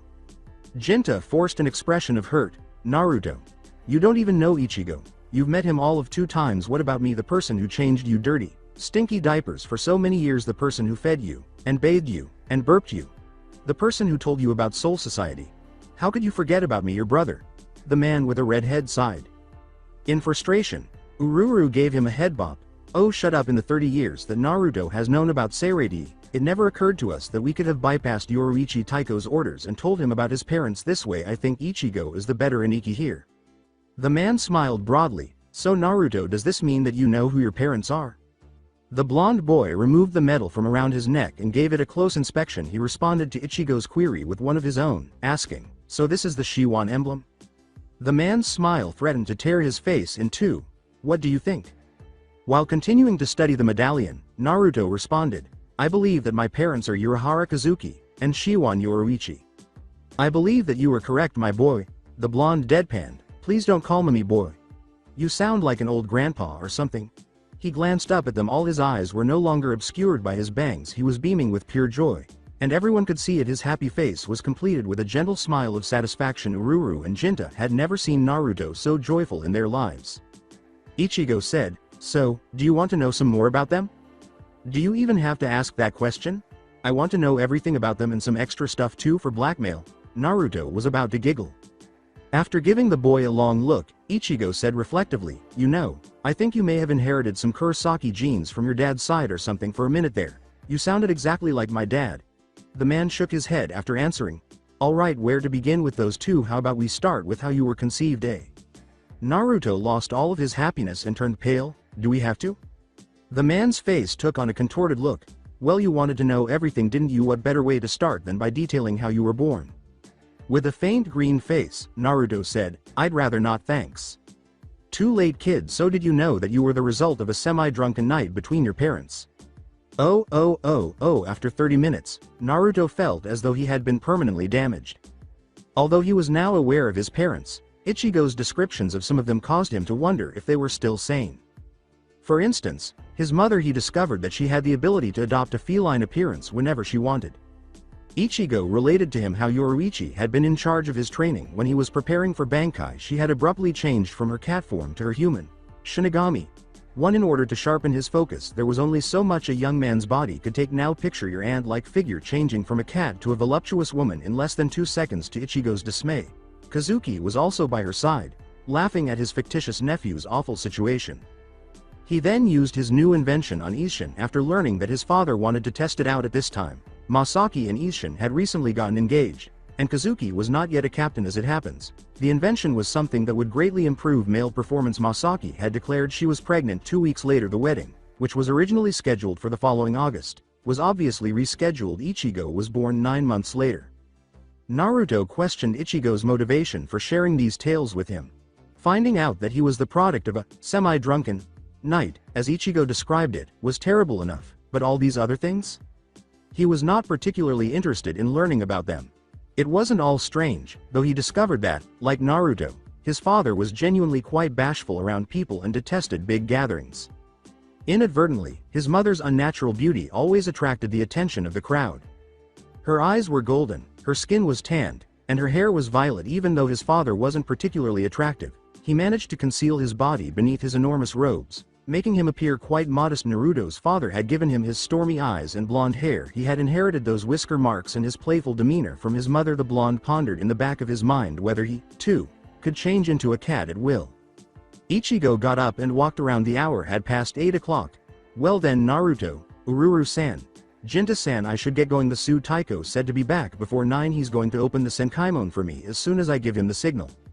I'm still amazed that the Su Taiko actually is the person who set all of this up, Ururu said. I couldn't believe it either, but the man who portrays himself to be the bad guy is actually looking out for all of you. Did you know that he's been stopping hollow attacks in this area so that you wouldn't be affected? Both of the older Shinigamis let out a gasp. With a mental thank you to the sage Shinigami, Jinta exclaimed, seriously? When we return, we've got to thank him. Right, so I'm going to leave now, Naruto. If I don't see you again, we'll meet in 20 years, and if I do, then you owe me a couple of spars. Now I know that you're doing some Zanpakuto training of your own. Remember, trusting your Zanpakuto means that you trust yourself. The best thing you can do it. Listen to him or her. These are the words that Zangetsu told me. I was a bit of a hothead back in the day, and thought I could do everything on my own. Jinta whispered, you also still are. Ichigo glared at the older man. What I'm trying to say is, keep a cool, level-headed mind. It's the best thing you can do for yourself though. With parents like yours, I don't think that'll be a problem. Ichigo's comparison of Naruto to his parents made him glow. It felt natural. I promise, Ichigo and Ikki, I won't lose my temper. With a smile, the man gave Naruto one final hairstyling. He gave his elders a brief embrace before using Shunpo to disappear. They all experienced a brief burst of Ryotsu, which vanished as swiftly as it had appeared. With a sigh, Naruto collapsed back onto the couch. Today's been a very eventful day, don't you think? With a nod, his two friends took their seats next to him. Ururu lulled as he caressed Naruto's silky golden hair. Then she asked, are you okay, Naruto? The boy gave his sister a direct look. To tell you the truth, I'm a little better than okay. I'm inwardly jumping for joy after so long. I know who my parents are. I can't really forgive them for leaving me, but I guess I can kind of understand why mom did it. I understand what would have been subjected of me if I stayed. I just wish she would come and visit, you know. And dad too. It's weird calling people I don't even know mom and dad, but I really want my parents. Naruto simply rested his head on Ururu's. The boy squirmed as Jinta tickled his feet. Well, I suppose we can tell you now. The truth is, your mom and dad have visited you, your mom more so than your dad. On your birthdays, she would come into your room when you were fast asleep and talk to you. Just talk. We would hear it coming from our rooms. She would tell you about her life, how much she misses you, how much she loves you, and so on. Your dad's seen you once or twice. He practically cried when he did, Naruto. Though you might not be able to forgive them, know this. They love you more than their own lives. The red-headed boy replied softly. Naruto remained silent with a twinge in his heart. He listened to his brother's explanation. Had his father shed a tear?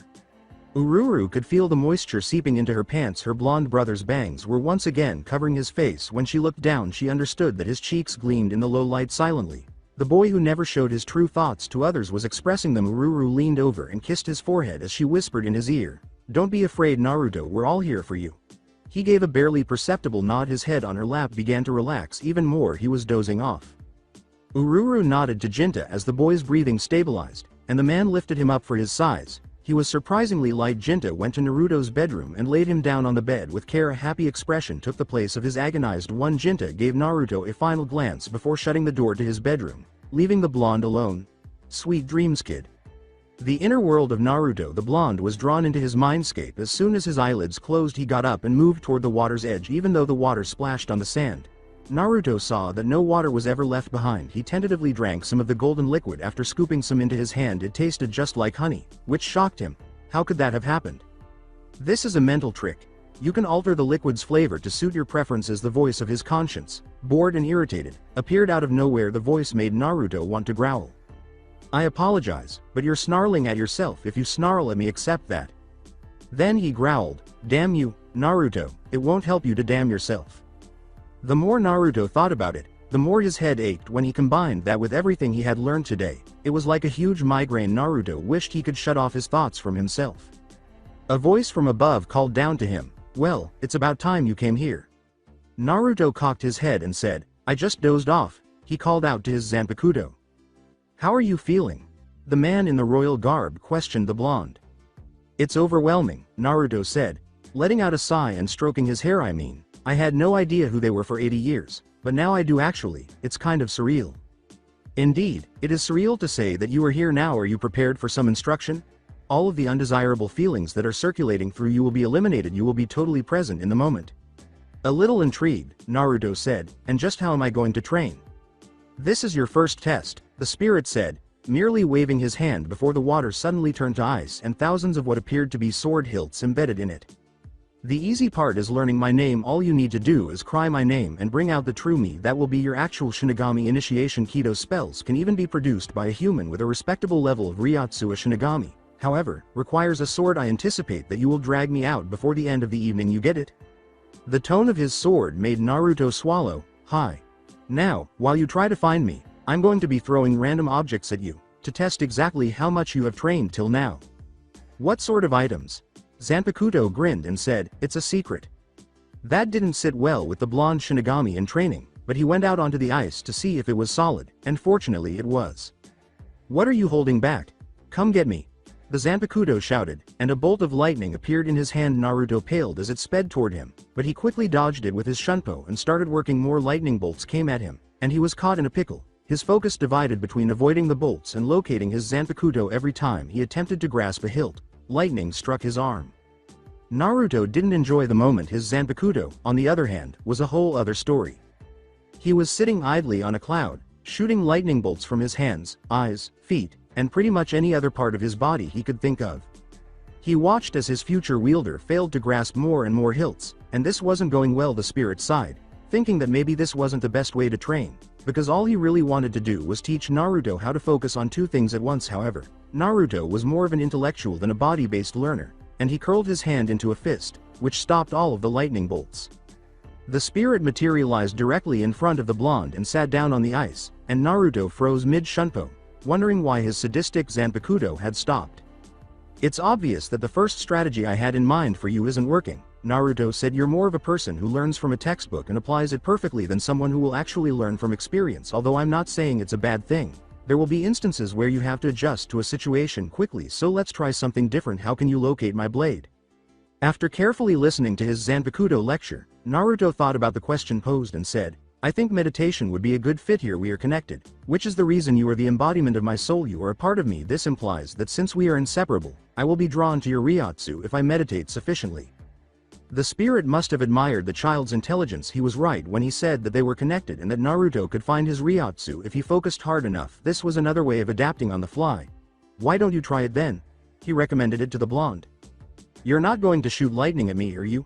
Naruto asked, giving the man a wry glance. "No, not at all," the man said, his golden eyes glinting slightly in his slits as he laughed. "I want you to concentrate on just two things. You and me, you get it?" "Hi, sensei." Enjoying his Zanpakuto's slight stumble at the word "sensei," Naruto answered. In an attempt to sense his Zanpakuto, Naruto sat cross-legged and cupped his knees with his hands, allowing the tendrils on his conscience to push out in all directions. That was strange. He felt no Ryotsu coming from any of the hilts.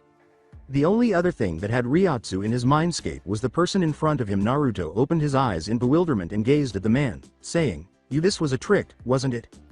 You truly are a genius, aren't you?"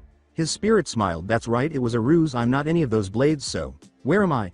Apply your mental faculties to consider the solution."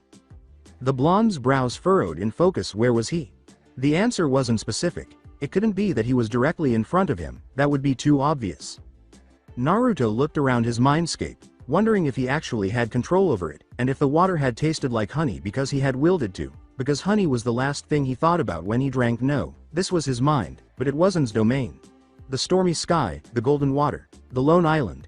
Everything was the Zanpakuto. Naruto had only been a guest here. He wasn't the ruler, so where was his Zanpakuto?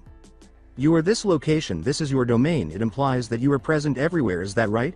With confidence in the spirit's response, Naruto asked him. And the man smiled. Yes.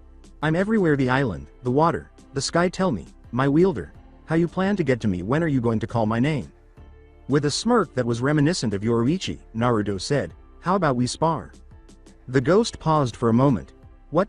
Naruto stood up and brushed the ice pieces off of himself, repeating, I said, why don't we spar? The ice instantly disappeared, to be replaced by the golden water, but to his surprise, he didn't fall in. Instead, he just stood on top of it.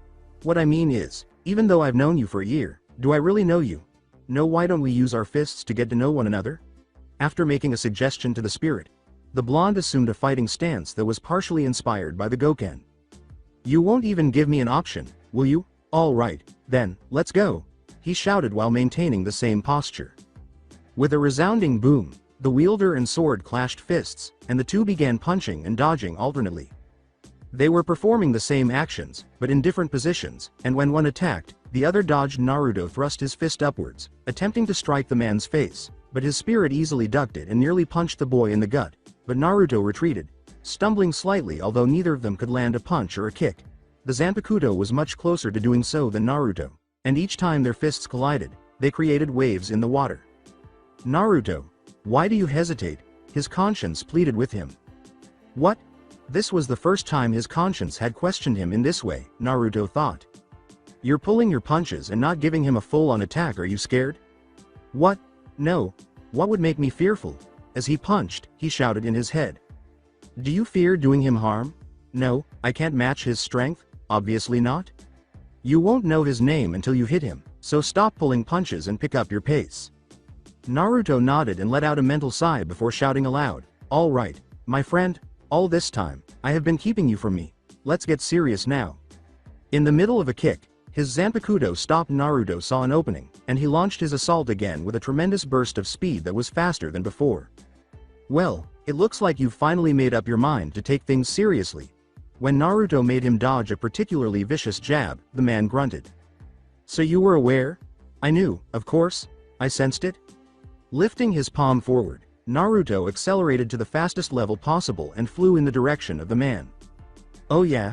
Feel this. Then, it was actually quite a funny scene. The man with the reddish blonde hair was standing stock still on the water.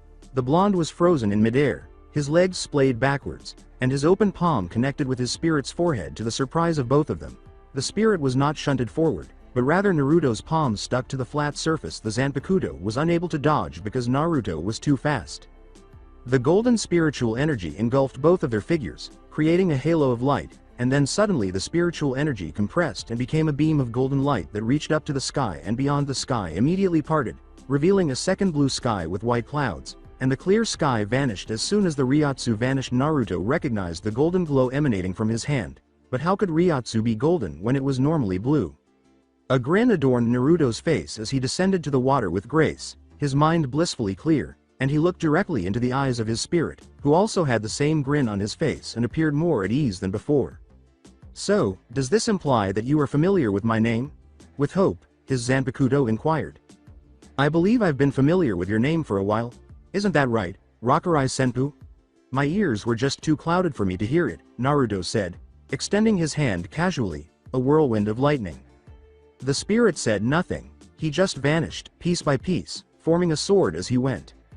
In a minute, the sword was fully formed, and Naruto gazed in wonder at the golden hilt with the emblem of a whirlpool on it. The name Uzumaki instantly sprang to mind, and the golden handle was encircled by red strings, with tiny, elaborate lightning bolts engraved into it as well. The blade was a normal katana, but Naruto could see the power emanating off of his Zanpakuto in golden waves. His own Ryotsu was blue, but his blade was golden, indicating that he had two sets of Ryotsu within him.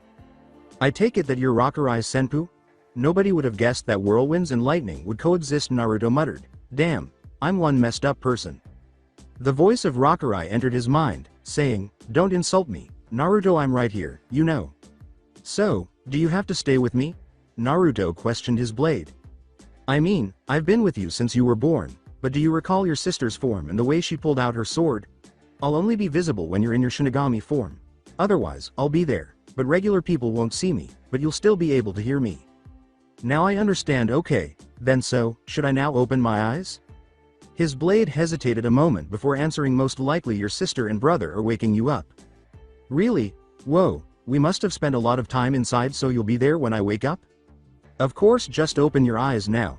Naruto followed his blade's instructions, blinked a few times before he refocused and looked into Ururu and Jinta's anxious faces. He was back in his bed, indicating that someone had moved him there. What took place? He croaked out, sounding as though he hadn't spoken in a long time. When we sensed your Ryotsu erupting around you in enormous spurts, we entered this room. What on earth took place? Jinta insisted. Naruto smiled and jumped out of bed, and when he gestured for his brother and sister to follow him, they stared at him in shock. Based on the color of the sky, it appeared to be the break of dawn. What's going on, Naruto? Ururu inquired softly. He instructed them to, just watch. Rakurai, you're still there? I am. Of course, let's get started. How can I get you to come out? I am yours to wield if you say the command, the order. Oh, I see, this is another one of those things that ought to come easily to me. Yes, stop putting it off and do it. Damn it, Okiro. Rakurai Senpu. A couple of seconds later, a royal-looking katana rested in Naruto's hand. One thing that caught Naruto's attention was that the blade was no longer in its neutral form. It had turned golden, almost like a lightning bolt, and the hilt had turned black. Ururu and Jinta watched in awe as a flash of golden light erupted around Naruto's body as a sword formed in his hand. No way. You succeeded, Naruto, Jinta shouted, leaping to her feet. We can now teach you how to wield a sword. This is incredible. What kind of training did he undergo to become so familiar with his Zanpakuto so quickly? Ururu was still in shock. Naruto, you finally did it, didn't you? I'm pathetic really, Naruto said, with a faint smile on his face. Even though I've been aware of Rakurai for a year, it took me a long time to figure out his name. I can't even begin to imagine how long it will take me to train with Shikai, much less Bankai, he groaned. He lost his balance after Jinta gave him a shoulder clap. Naruto Okiro, you are aware that the command you mentioned is your Shikai command in any case. You're a little far from Bankai, however. You must at least learn how to use a sword before you can train with either. Well, the most memorable 24 hours of my life have been the past 24 hours. I mean, I get my Zanpakuto after I find out who my parents are. What are the chances? With a smile, he asked. Jinta said dreamily, it must be fate or something. The two of them gazed at the now reddish-orange sky for a while, and it was a good omen. Two good things occurring in less than a day was pretty unusual. Come on, I'll prepare a festive breakfast to honor this momentous occasion. As she waltzed back into the house with Jinta and Naruto following, Ururu sang. Happy days were ahead, but all good things had to end, and in the ensuing decade, it would become difficult to distinguish between good and evil because they would become so hazy. Ichimaru Jin shook his silver bangs out of his face and stared at the small cottage, realizing why Aizen had asked him to keep an eye out for this place. Two supposedly dead Shinigami and another budding one lived in this house. Neither of the three saw anyone watching their little family time, and a shadow fell across the lawn as a boy who appeared to be around 17 or 18 descended from a tree high above. Naturally, life became much more interesting, and Aizen-sama was going to be pleasantly surprised by this new development. After 8 years, there was no doubting that Aizen Sosuke was a cold-blooded jerk. He was a cunning man with the ability to destroy nearly any captain. If there was one positive thing about him, it was that he was an excellent actor. For years, he had been the unassuming vice-captain of the 5th Division, seemingly normal and good-hearted, but this was the furthest from the truth that anyone could have been. Aizen Sosuke's every move was pre-planned. He never took an unnecessary action. To him, everything was part of his plan. He was aware that Ururu and Jinta were still alive, but the boy named Naruto was a mystery. Where did he come from? Who brought him here? And more. The fact that Ururu and Jinta were still alive bothered him a great deal. He had gone to great lengths to ensure that they had died, but it appeared that they had not, and that they needed to be killed quickly. However, he found it strange that no matter how many hollows he sent out in that area, they never reached the trio. It was as if someone knew exactly what he was doing and countered his every move. In fact, he doubted that anyone knew exactly what he was doing, but he suspected that people like Urahara Kazuki or Kurosaki Isshin were wary of his movements nevertheless. Even those two were unable to stop every hollow attack in Konoha, indicating that a higher power, possibly Yamamoto himself, was watching over the town. Said man sat in his lair, which was only known to those he led in. It had been 8 years since he had learned of Naruto's existence, and he still had no idea who the child was or where he had come from, but he was certain that the child was neither Ururu's nor Jinta's. Aizen snarled in exasperation as he gazed at the screens that watched over Soul Society and the human world, and he had attempted, without success, to see what his 3 problems were doing at the moment. After learning of Naruto's existence, He had Jin plant a device that would function as some kind of TV screen, but it appeared as if someone had sealed off the house so that no one could see what was happening. Naruto was an enigma, and he detested enigmas, and the last enigma he had attempted to destroy was Urahara Kazuki, but somehow had failed to have the man exiled or banished. Aizen took off his showy glasses, sighed, shut off the screens, and reclined in his chair. Nothing was going to happen today, obviously, so why bother? How mistaken you are, Aizen. Late afternoon, somewhere close to Konoha. Nature herself was bending to his whim and fancy, and he could feel the electricity in the air swirling around every object in his path like a tornado. He fingered one of his crazy long hair, and his onyx eyes stared out into the emptiness before him. He was so close yet so far away, but he would soon get his revenge on that pitiful village. The same village that he and his ancestors had helped create, the same village that had rejected him and the rest of his clan, the village that was the reason his brother was dead, the village that had sned him and his clan.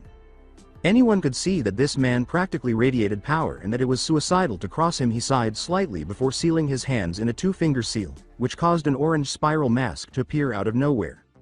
Since his hair was one of his most noticeable and identifiable features, he put on the mask, taking care to ensure that no unwanted hair protruded anywhere. I will get my revenge for you, my brother, my clan, soon. Believe me, the clan of Uchiha Madara will persevere in times of extreme danger. Just wait, Konoha. Uchiha Madara is on her way to you. For a moment, the man's eyes glowed red. Konoha would burn today. Konoha, the house at the same time in the Shinigami household. October 10th was a glorious day. It was the 88th birthday of Urahara Shiwan Naruto, who was currently training with his sword, Rakurai Senpu, in his backyard. Over the course of the previous 8 years, Ichigo had come down roughly 5 times to assist Naruto with his sword training, explaining to him the 3 different forms of the sword: neutral, Shikai, and Bankai. Naruto recalled that Ichigo's Zanpakuto was always in its Shikai form when Jinta and Ururu had first revealed that he was a Shinigami. Training with his Shikai was the first of his priorities. It turns out his Shikai command, Okiro, awaken, was the same one his father used. Funny how that works. Rakurai had told him about the versatility of his sword. Simply saying the command wasn't enough, you actually had to do something with it. Only in very rare cases did this not happen. Naruto's Shikai command changed the shape of his Zanpakuto into something that resembled a lightning bolt. It turns out that his sword was capable of creating lightning at whim. It was never exhausted out of the supply of lightning, and Naruto had actually influenced the weather a couple of times, much to his siblings' chagrin.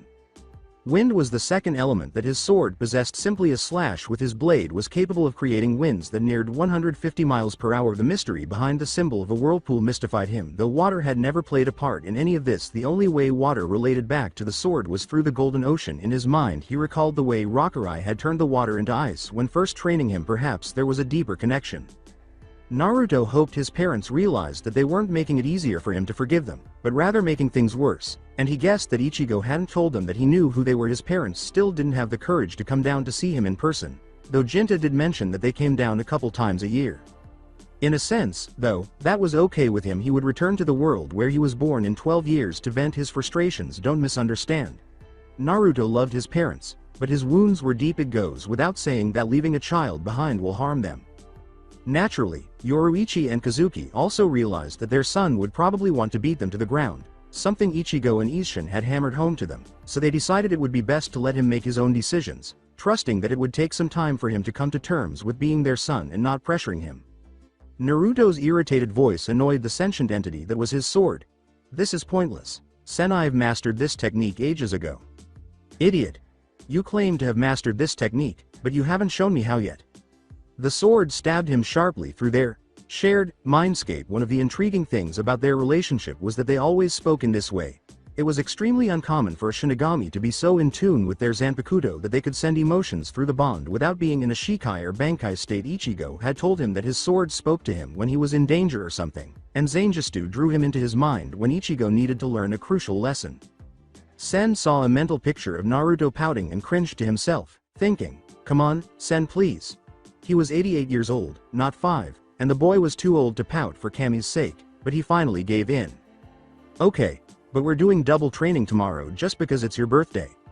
Satisfied with his ability to argue with sentient beings, Naruto smiled and let the sword dissolve into spirit particles. His siblings were inside the house when he strolled back in. The boy settled down at the dining table, eager to enjoy the evening, and Ururu and Jinta nodded. Naruto sat down and watched the birds fly through the clear sky while he got himself a cup of tea from the pot and, much to Jinta's dismay, stole an onigiri from her plate. It had truly been a lovely day, and Naruto had taken advantage of the ideal training weather by training with Jinta or by himself. I think I'm going to visit Kushina-chan and Minato-kun later tonight, Naruto said, breaking the silence as the three ate, absorbed in their own thoughts. It's been a week since my last visit, and Kushina is due any day now. His siblings nodded, giving him a fleeting glance. Kushina and Minato were particularly dear to Naruto. Despite their outward appearance of age, they were like younger siblings. When Minato realized that Naruto was not aging, he pestered the blonde until he revealed his secret. Minato was shocked to learn that Naruto was actually a Shinigami, and that he was almost 60 years older than he was. Kushina was also taken into confidence on this matter, but she had a hunch that Naruto was not human because she had met a Shinigami named Kuchiki Rukia after her mother passed away. Kushina had the ability to see things that normal shinobi couldn't, which is uncommon among shinobi because they have little to no spiritual energy. Jinta claims that this Rukia was a very good friend of Ichigo. Even so, Kushina was surprised by Naruto, who still appeared to be 12 years old, whereas they were both in their late 20s. Naruto was their Ni-chan when they were younger, but they had long since stopped using that term. He had initially been upset because Minato had been the first to call him Big Brother instead of the other way around, but he came to the realization that it would be absurd for someone who was twice your age to call you a big brother. However, that did not mean that Naruto did not reprimand those two in the same manner as a big brother or friend to castrate Minato if he ever mistreated Kushina. It was the only thing he could do.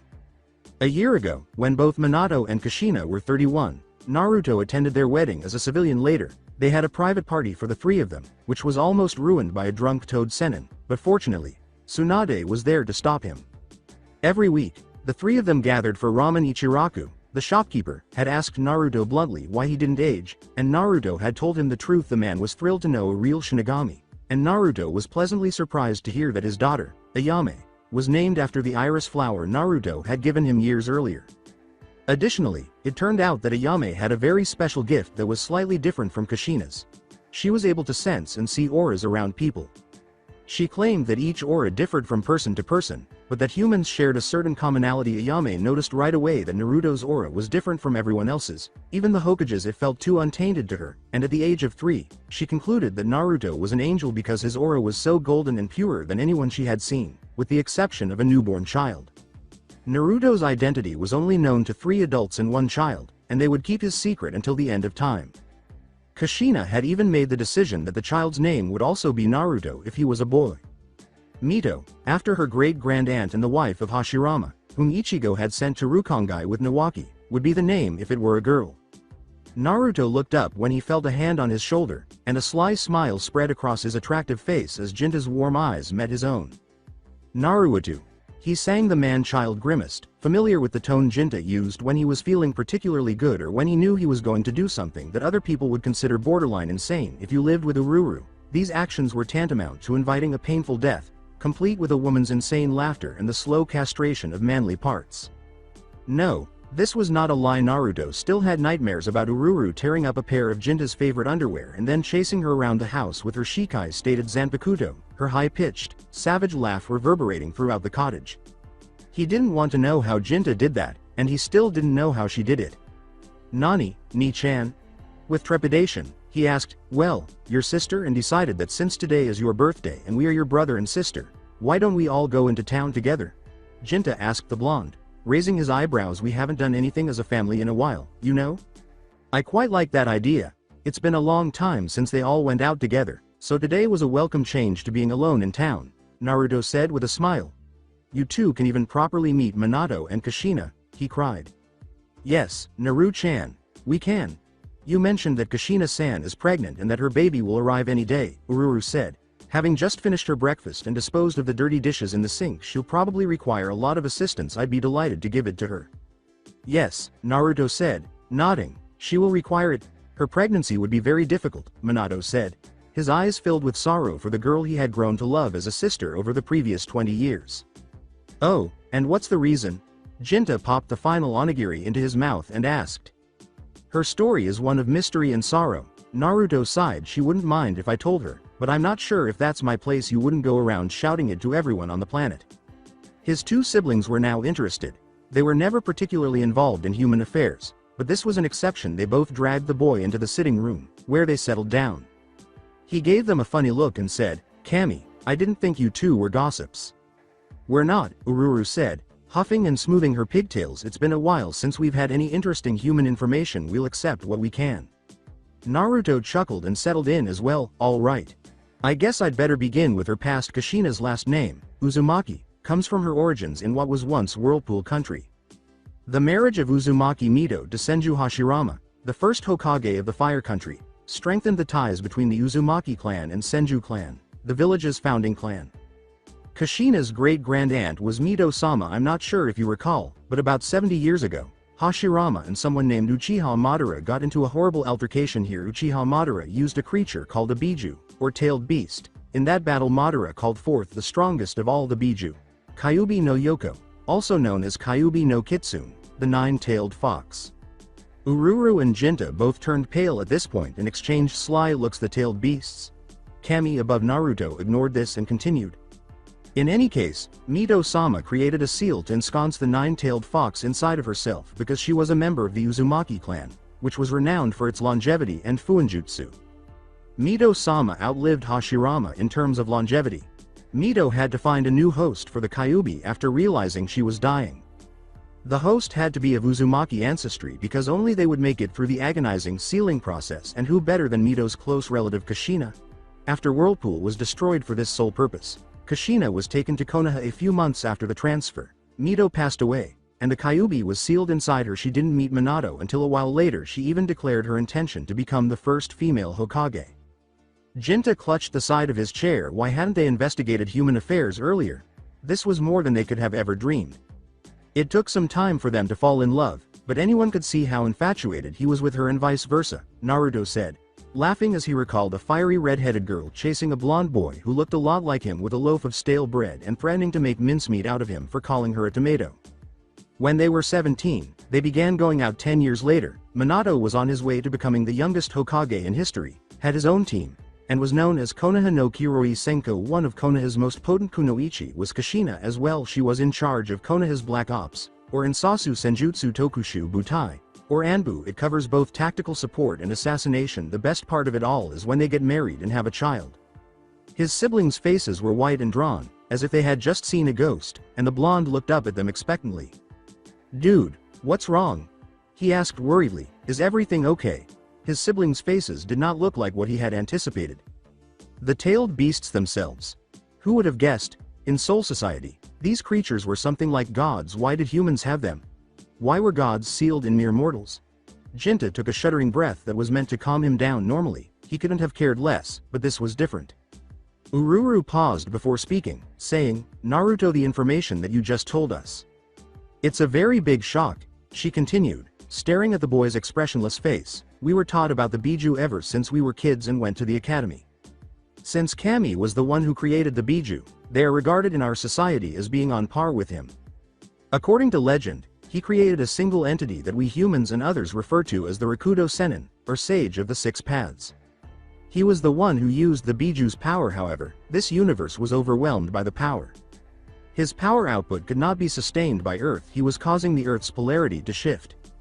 He divided his abilities into 9 parts with Kami's help. These energy-rich masses were dubbed the Biju. Every Biju assumed the form of an animal. The one-tailed raccoon was Shukaku up to the Kyuubi, the 9-tailed demon fox. The Nibi was a Nekatama, and so on. Whether she is aware of it or not, your friend Kushina is essentially Kami's vessel on Earth because she has such a magnificent being sealed within her. Naruto, who had never heard this before, stared at Ururu in amazement. Really? This implies that the Rakudo Sennin must be the ancestor of the Uzumaki and Senju clans. Only their bodies will be able to support the Biju if what you say is accurate. Actually, I believe I'm correct. As you can see, Hashirama, the leader of the Senju clan, possessed a unique talent for using Mokuton jutsus. Some time ago, Kushina informed me that people with Senju ancestry, particularly those with the Mokuton, could hold the Biju in check. The Uchiha summoned the Kyuubi during the battle between Uchiha Madara and Hashirama. I think Hashirama stopped the Kyuubi long enough for Mito to seal it in her body by using his wood-release Kekkei Genkei bloodline.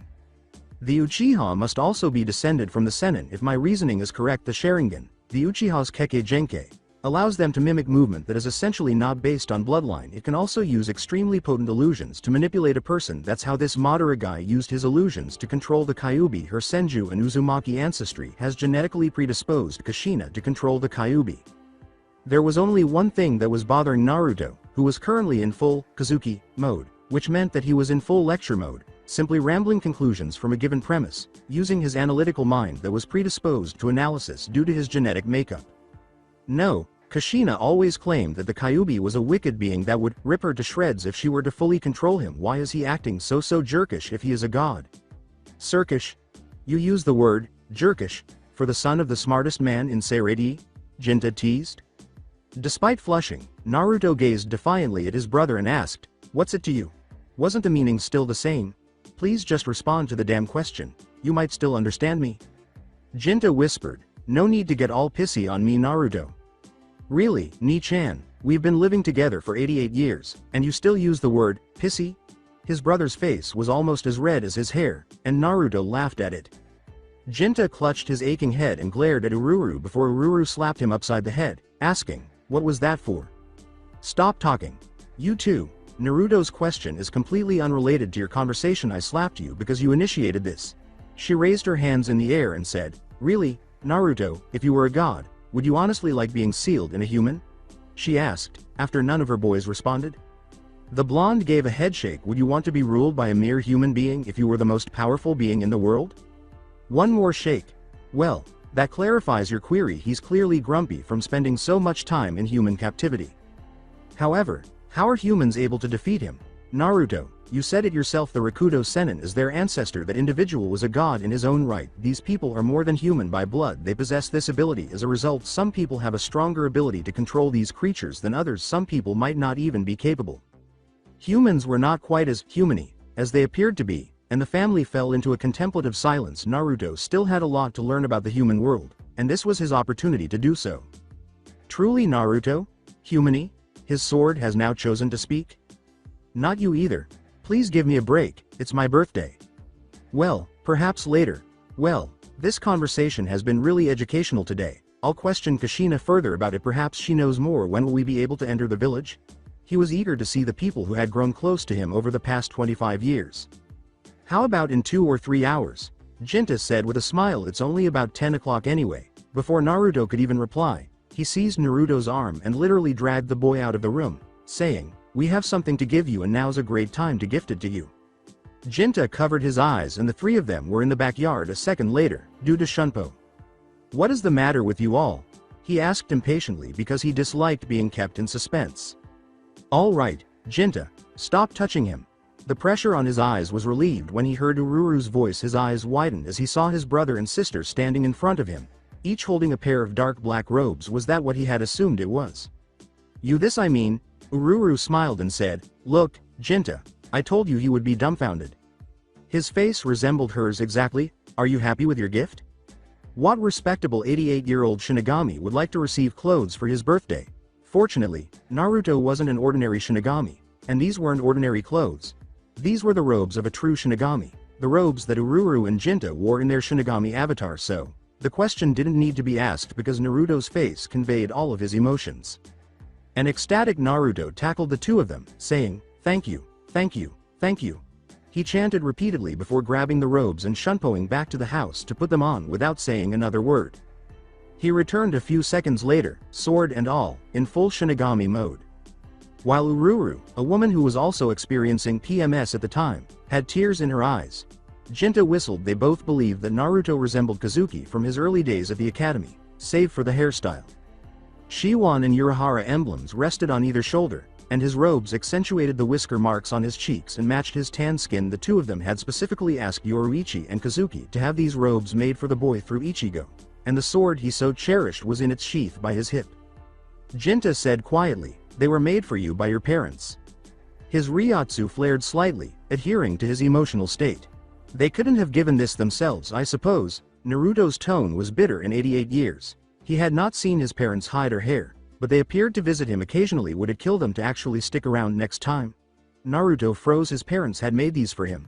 His first real gift from them. He looked to his shoulders and instantly recognized the Shiwan emblem. fingering the medallion that was still around his neck. "Naruto, you have every right to be downright evil to them," said the two older Shinigami, exchanging glances. "However, please give them a chance when you do meet them, Naruto. They are afraid, they fear your opinion of them and the possibility that you will desert them. As they did you, listen to them, please just listen. You don't have to agree with what they have to say, you will never understand how much they love you." Putting a hand on his head and gently ruffling his hair, Ururu said, "And it's because of that love that Yoruichi Taiko gave you to us." The boy remained silent, but Ururu could see that the emotions he was holding inside were shining in his eyes. "Do you now despise them?" Jinta inquired. The boy appeared to be freed from whatever invisible force had paralyzed him by that question. "No, I don't. I adore them. At least I know that they genuinely care." Without saying anything more, he pivoted on his heel and disappeared, probably to his room, where he could genuinely consider the problems that had troubled him so much. Jinta sighed and took a book out of his pocket, titled The Tales of an Utterly Gutsy Ninja by Jiraiya, Konoha's Toad Sage.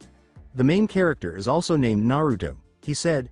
"We never even gave him our present. He would have thoroughly enjoyed it." The red-haired Shinigami's face was solemn. "Jinta, give him some time, he has experienced a great deal." Ururu grabbed his hand and said, "It's painful to know that his mother left him and never showed him her face." Thinking of their blonde brother, the two of them walked back to the house in silence. He had changed back into his normal clothes in his room, the black robes on his bed, and he wanted to burn them, but he didn't because he loved them, and it made him feel like a real Shinigami, not just some wannabe version. He had always been envious of Jinta and Ururu's robes, and now he could finally look like them, but he felt empty and unsatisfied. Not even 10 years ago, he had finally learned his parents' names. What child doesn't know their own parents' names for 8 decades? Naruto didn't. He only wanted to see the faces of those who had conceived him once, so that he could die happy. He had wished as a child to call Ururu and Jinta Ka-chan and Tu-chan, but he didn't, out of fear of their reaction. Now, calling them mom and dad would sound strange. Ururu and Jinta, and even Ichigo, were better parents than his own. His thoughts were interrupted by a knock on his door. "Naru-chan, would you like to speak?" The door was closed, so Ururu's voice was a little muffled. "No thanks, Ne-chan," Naruto said with a frown at the door. "When I feel ready, I will come out." He heard some shuffling at the door and Jinta saying something to Ururu, but it was gone after a few seconds, and their Ryotsu was moving further away from his door. "I apologize for acting like a baby, but please, just leave me alone." He exhaled. Naruto was aware that they meant well and that he was overreacting, but he was powerless to stop himself. He occasionally wanted to act like a child, let everything out, and have a tantrum, but he couldn't bring himself to do so. Naruto was like his mother in that he was quick to remember things and difficult to forgive them, so when he saw his parents, he frowned. This wasn't how he had imagined his birthday to go. If he hadn't made such a big deal out of it, it would have been okay, but it wasn't, and it wouldn't be for a long time. Sen interrupted Naruto's thoughts, saying, "Stop thinking so hard, Gaki, you might burst a vessel." His frown deepened, and he occasionally cursed his soul. "To be honest, Sen, I thought you would leave me alone today." "I'm sorry, Naruto, but it looks like you might need some company, so here I am." Naruto saw Sen giving him the thumbs up in his head. "Thanks, I suppose." The blonde sighed again and flopped on the bed, now flat on his back. "It is a pleasure for me," the Zanpakuto said. For a while, the two were enveloped in a cozy silence. Naruto enjoyed this quiet, finding it soothing and helping him to somewhat regain his composure. "You know what, Sen? Despite my intense anger toward them, I really want to meet them without bothering to use their link to communicate," Naruto said. "Then, of course, I want to see them suffer for a while." Sen grinned ferociously in Naruto's mindscape, his red hair glistening in the unseen light from the always gray sky. "You are one crazy little man-child, Gaki. I find it annoying that you keep calling me that." The term, man-child, comes from the fact that, despite being older than any human in your village, you physically resemble a boy of 12 or 13. Can you think of no reason for this? Naruto, who was in a much better mood than when he had gone into his room, laughed and got out of bed. "Yosh, I'll inform Ni-chan and Ne-chan that I'm prepared to leave for the village at this time."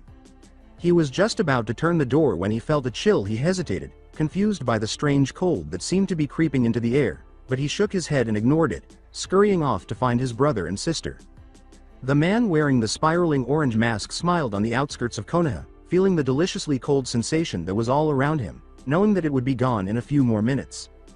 The Uzumaki was in labor, the seal was weak, and a clone of his told him what he had been waiting so long to hear. The time had come. He took a deep breath and disappeared, leaving behind him nothing but a glimmer of darkness. Sarutobi's wife, Bawako, and a couple of Anbu guarded the prone form of his wife, who appeared to be in great pain. And Minato was in full panic mode. He was in excruciating pain right now, not because he felt sorry for his wife, but because she was crushing all the bones in his hand with his monstrous strength. Minato. It's time, Bawako exclaimed. Minato was frozen. His son was on the way. This was no time for a breakdown. He wished Naruto had been present, as it would have made things so much simpler. Kakashi would really pay to see his normally calm and collected sensei in this mode. Minato. I'll kill you if you don't control this seal on my damn stomach, Kushina yelled, negating Bawako's caution to keep quiet. The most vulnerable time for a Jinchuriki was during childbirth, so Minato used Uzumaki Fuiinjutsu to keep the seal stable as he shook out of his daze and put a palm on his wife's stomach. Minato winced and lost concentration as Kushina screamed in agony once more. Minato. Do your job, please. Even though I know you're worried about her, Kami chose women to give birth instead of men for a reason. Women are stronger than men could ever be. Bawako reprimanded the soon-to-be dad. As hard as he tried to focus, it was too damn painful for his wife to be in pain while he just watched helplessly, and every time Kushina screamed in pain, his heart twitched. He nodded and focused again on the black seal. The head of an already blonde baby was visible to Bawako. One last push, Kushina. Come on, you can do it. Her hair was lank and hung loosely by her face, and all Kushina wanted to see was her son Naruto's gorgeous angelic face. She was panting from the pain and stress. She delivered the most epic push she could muster, and it was just what Bawako needed, letting out an earth-shattering scream that reverberated off the surrounding mountains in typical Uzumaki fashion. Naruto Namikaze had come. Everything appeared to have stopped for a moment, and then the sound of a baby's cries filled the air. He was a father now, an actual father. He had created that little child that was nestled in Bawako's arms. Minato sagged, his hand still over Kushina's stomach, tears streaming down his cheeks as he turned his face to the rapidly fading sky and thanked whatever god was there. Kushina, completely drenched, croaked, Naruto, give him to me please. Kushina gasped as the warmth of her baby filled her arms. She had done it, she had given birth, and she had no intention of doing it again anytime soon. It had bloody hurt, but it was worth it. To see this angelic face, to hold that tiny body. But Bawako complied and handed the child to the new mother, whose face, despite her exhaustion, was filled with love and pure happiness. Minato, the man she loved the most in the world, well, second most, Naruto was the first, dropped a pair of lips over hers in a feather-light kiss. Kami. She was a mother. The realization struck her, and she was certain that Minato was experiencing the same thing in his own unique way. She looked up into the cerulean eyes of that man, which glistened with the tears that refused to fall. She felt as if the raw emotion in those eyes was overwhelming her. The baby's eyes opened at that same moment, and both parents stared at the child in disbelief. His eyes were the same vivid blue color as Minato's, and they were so clear and untainted.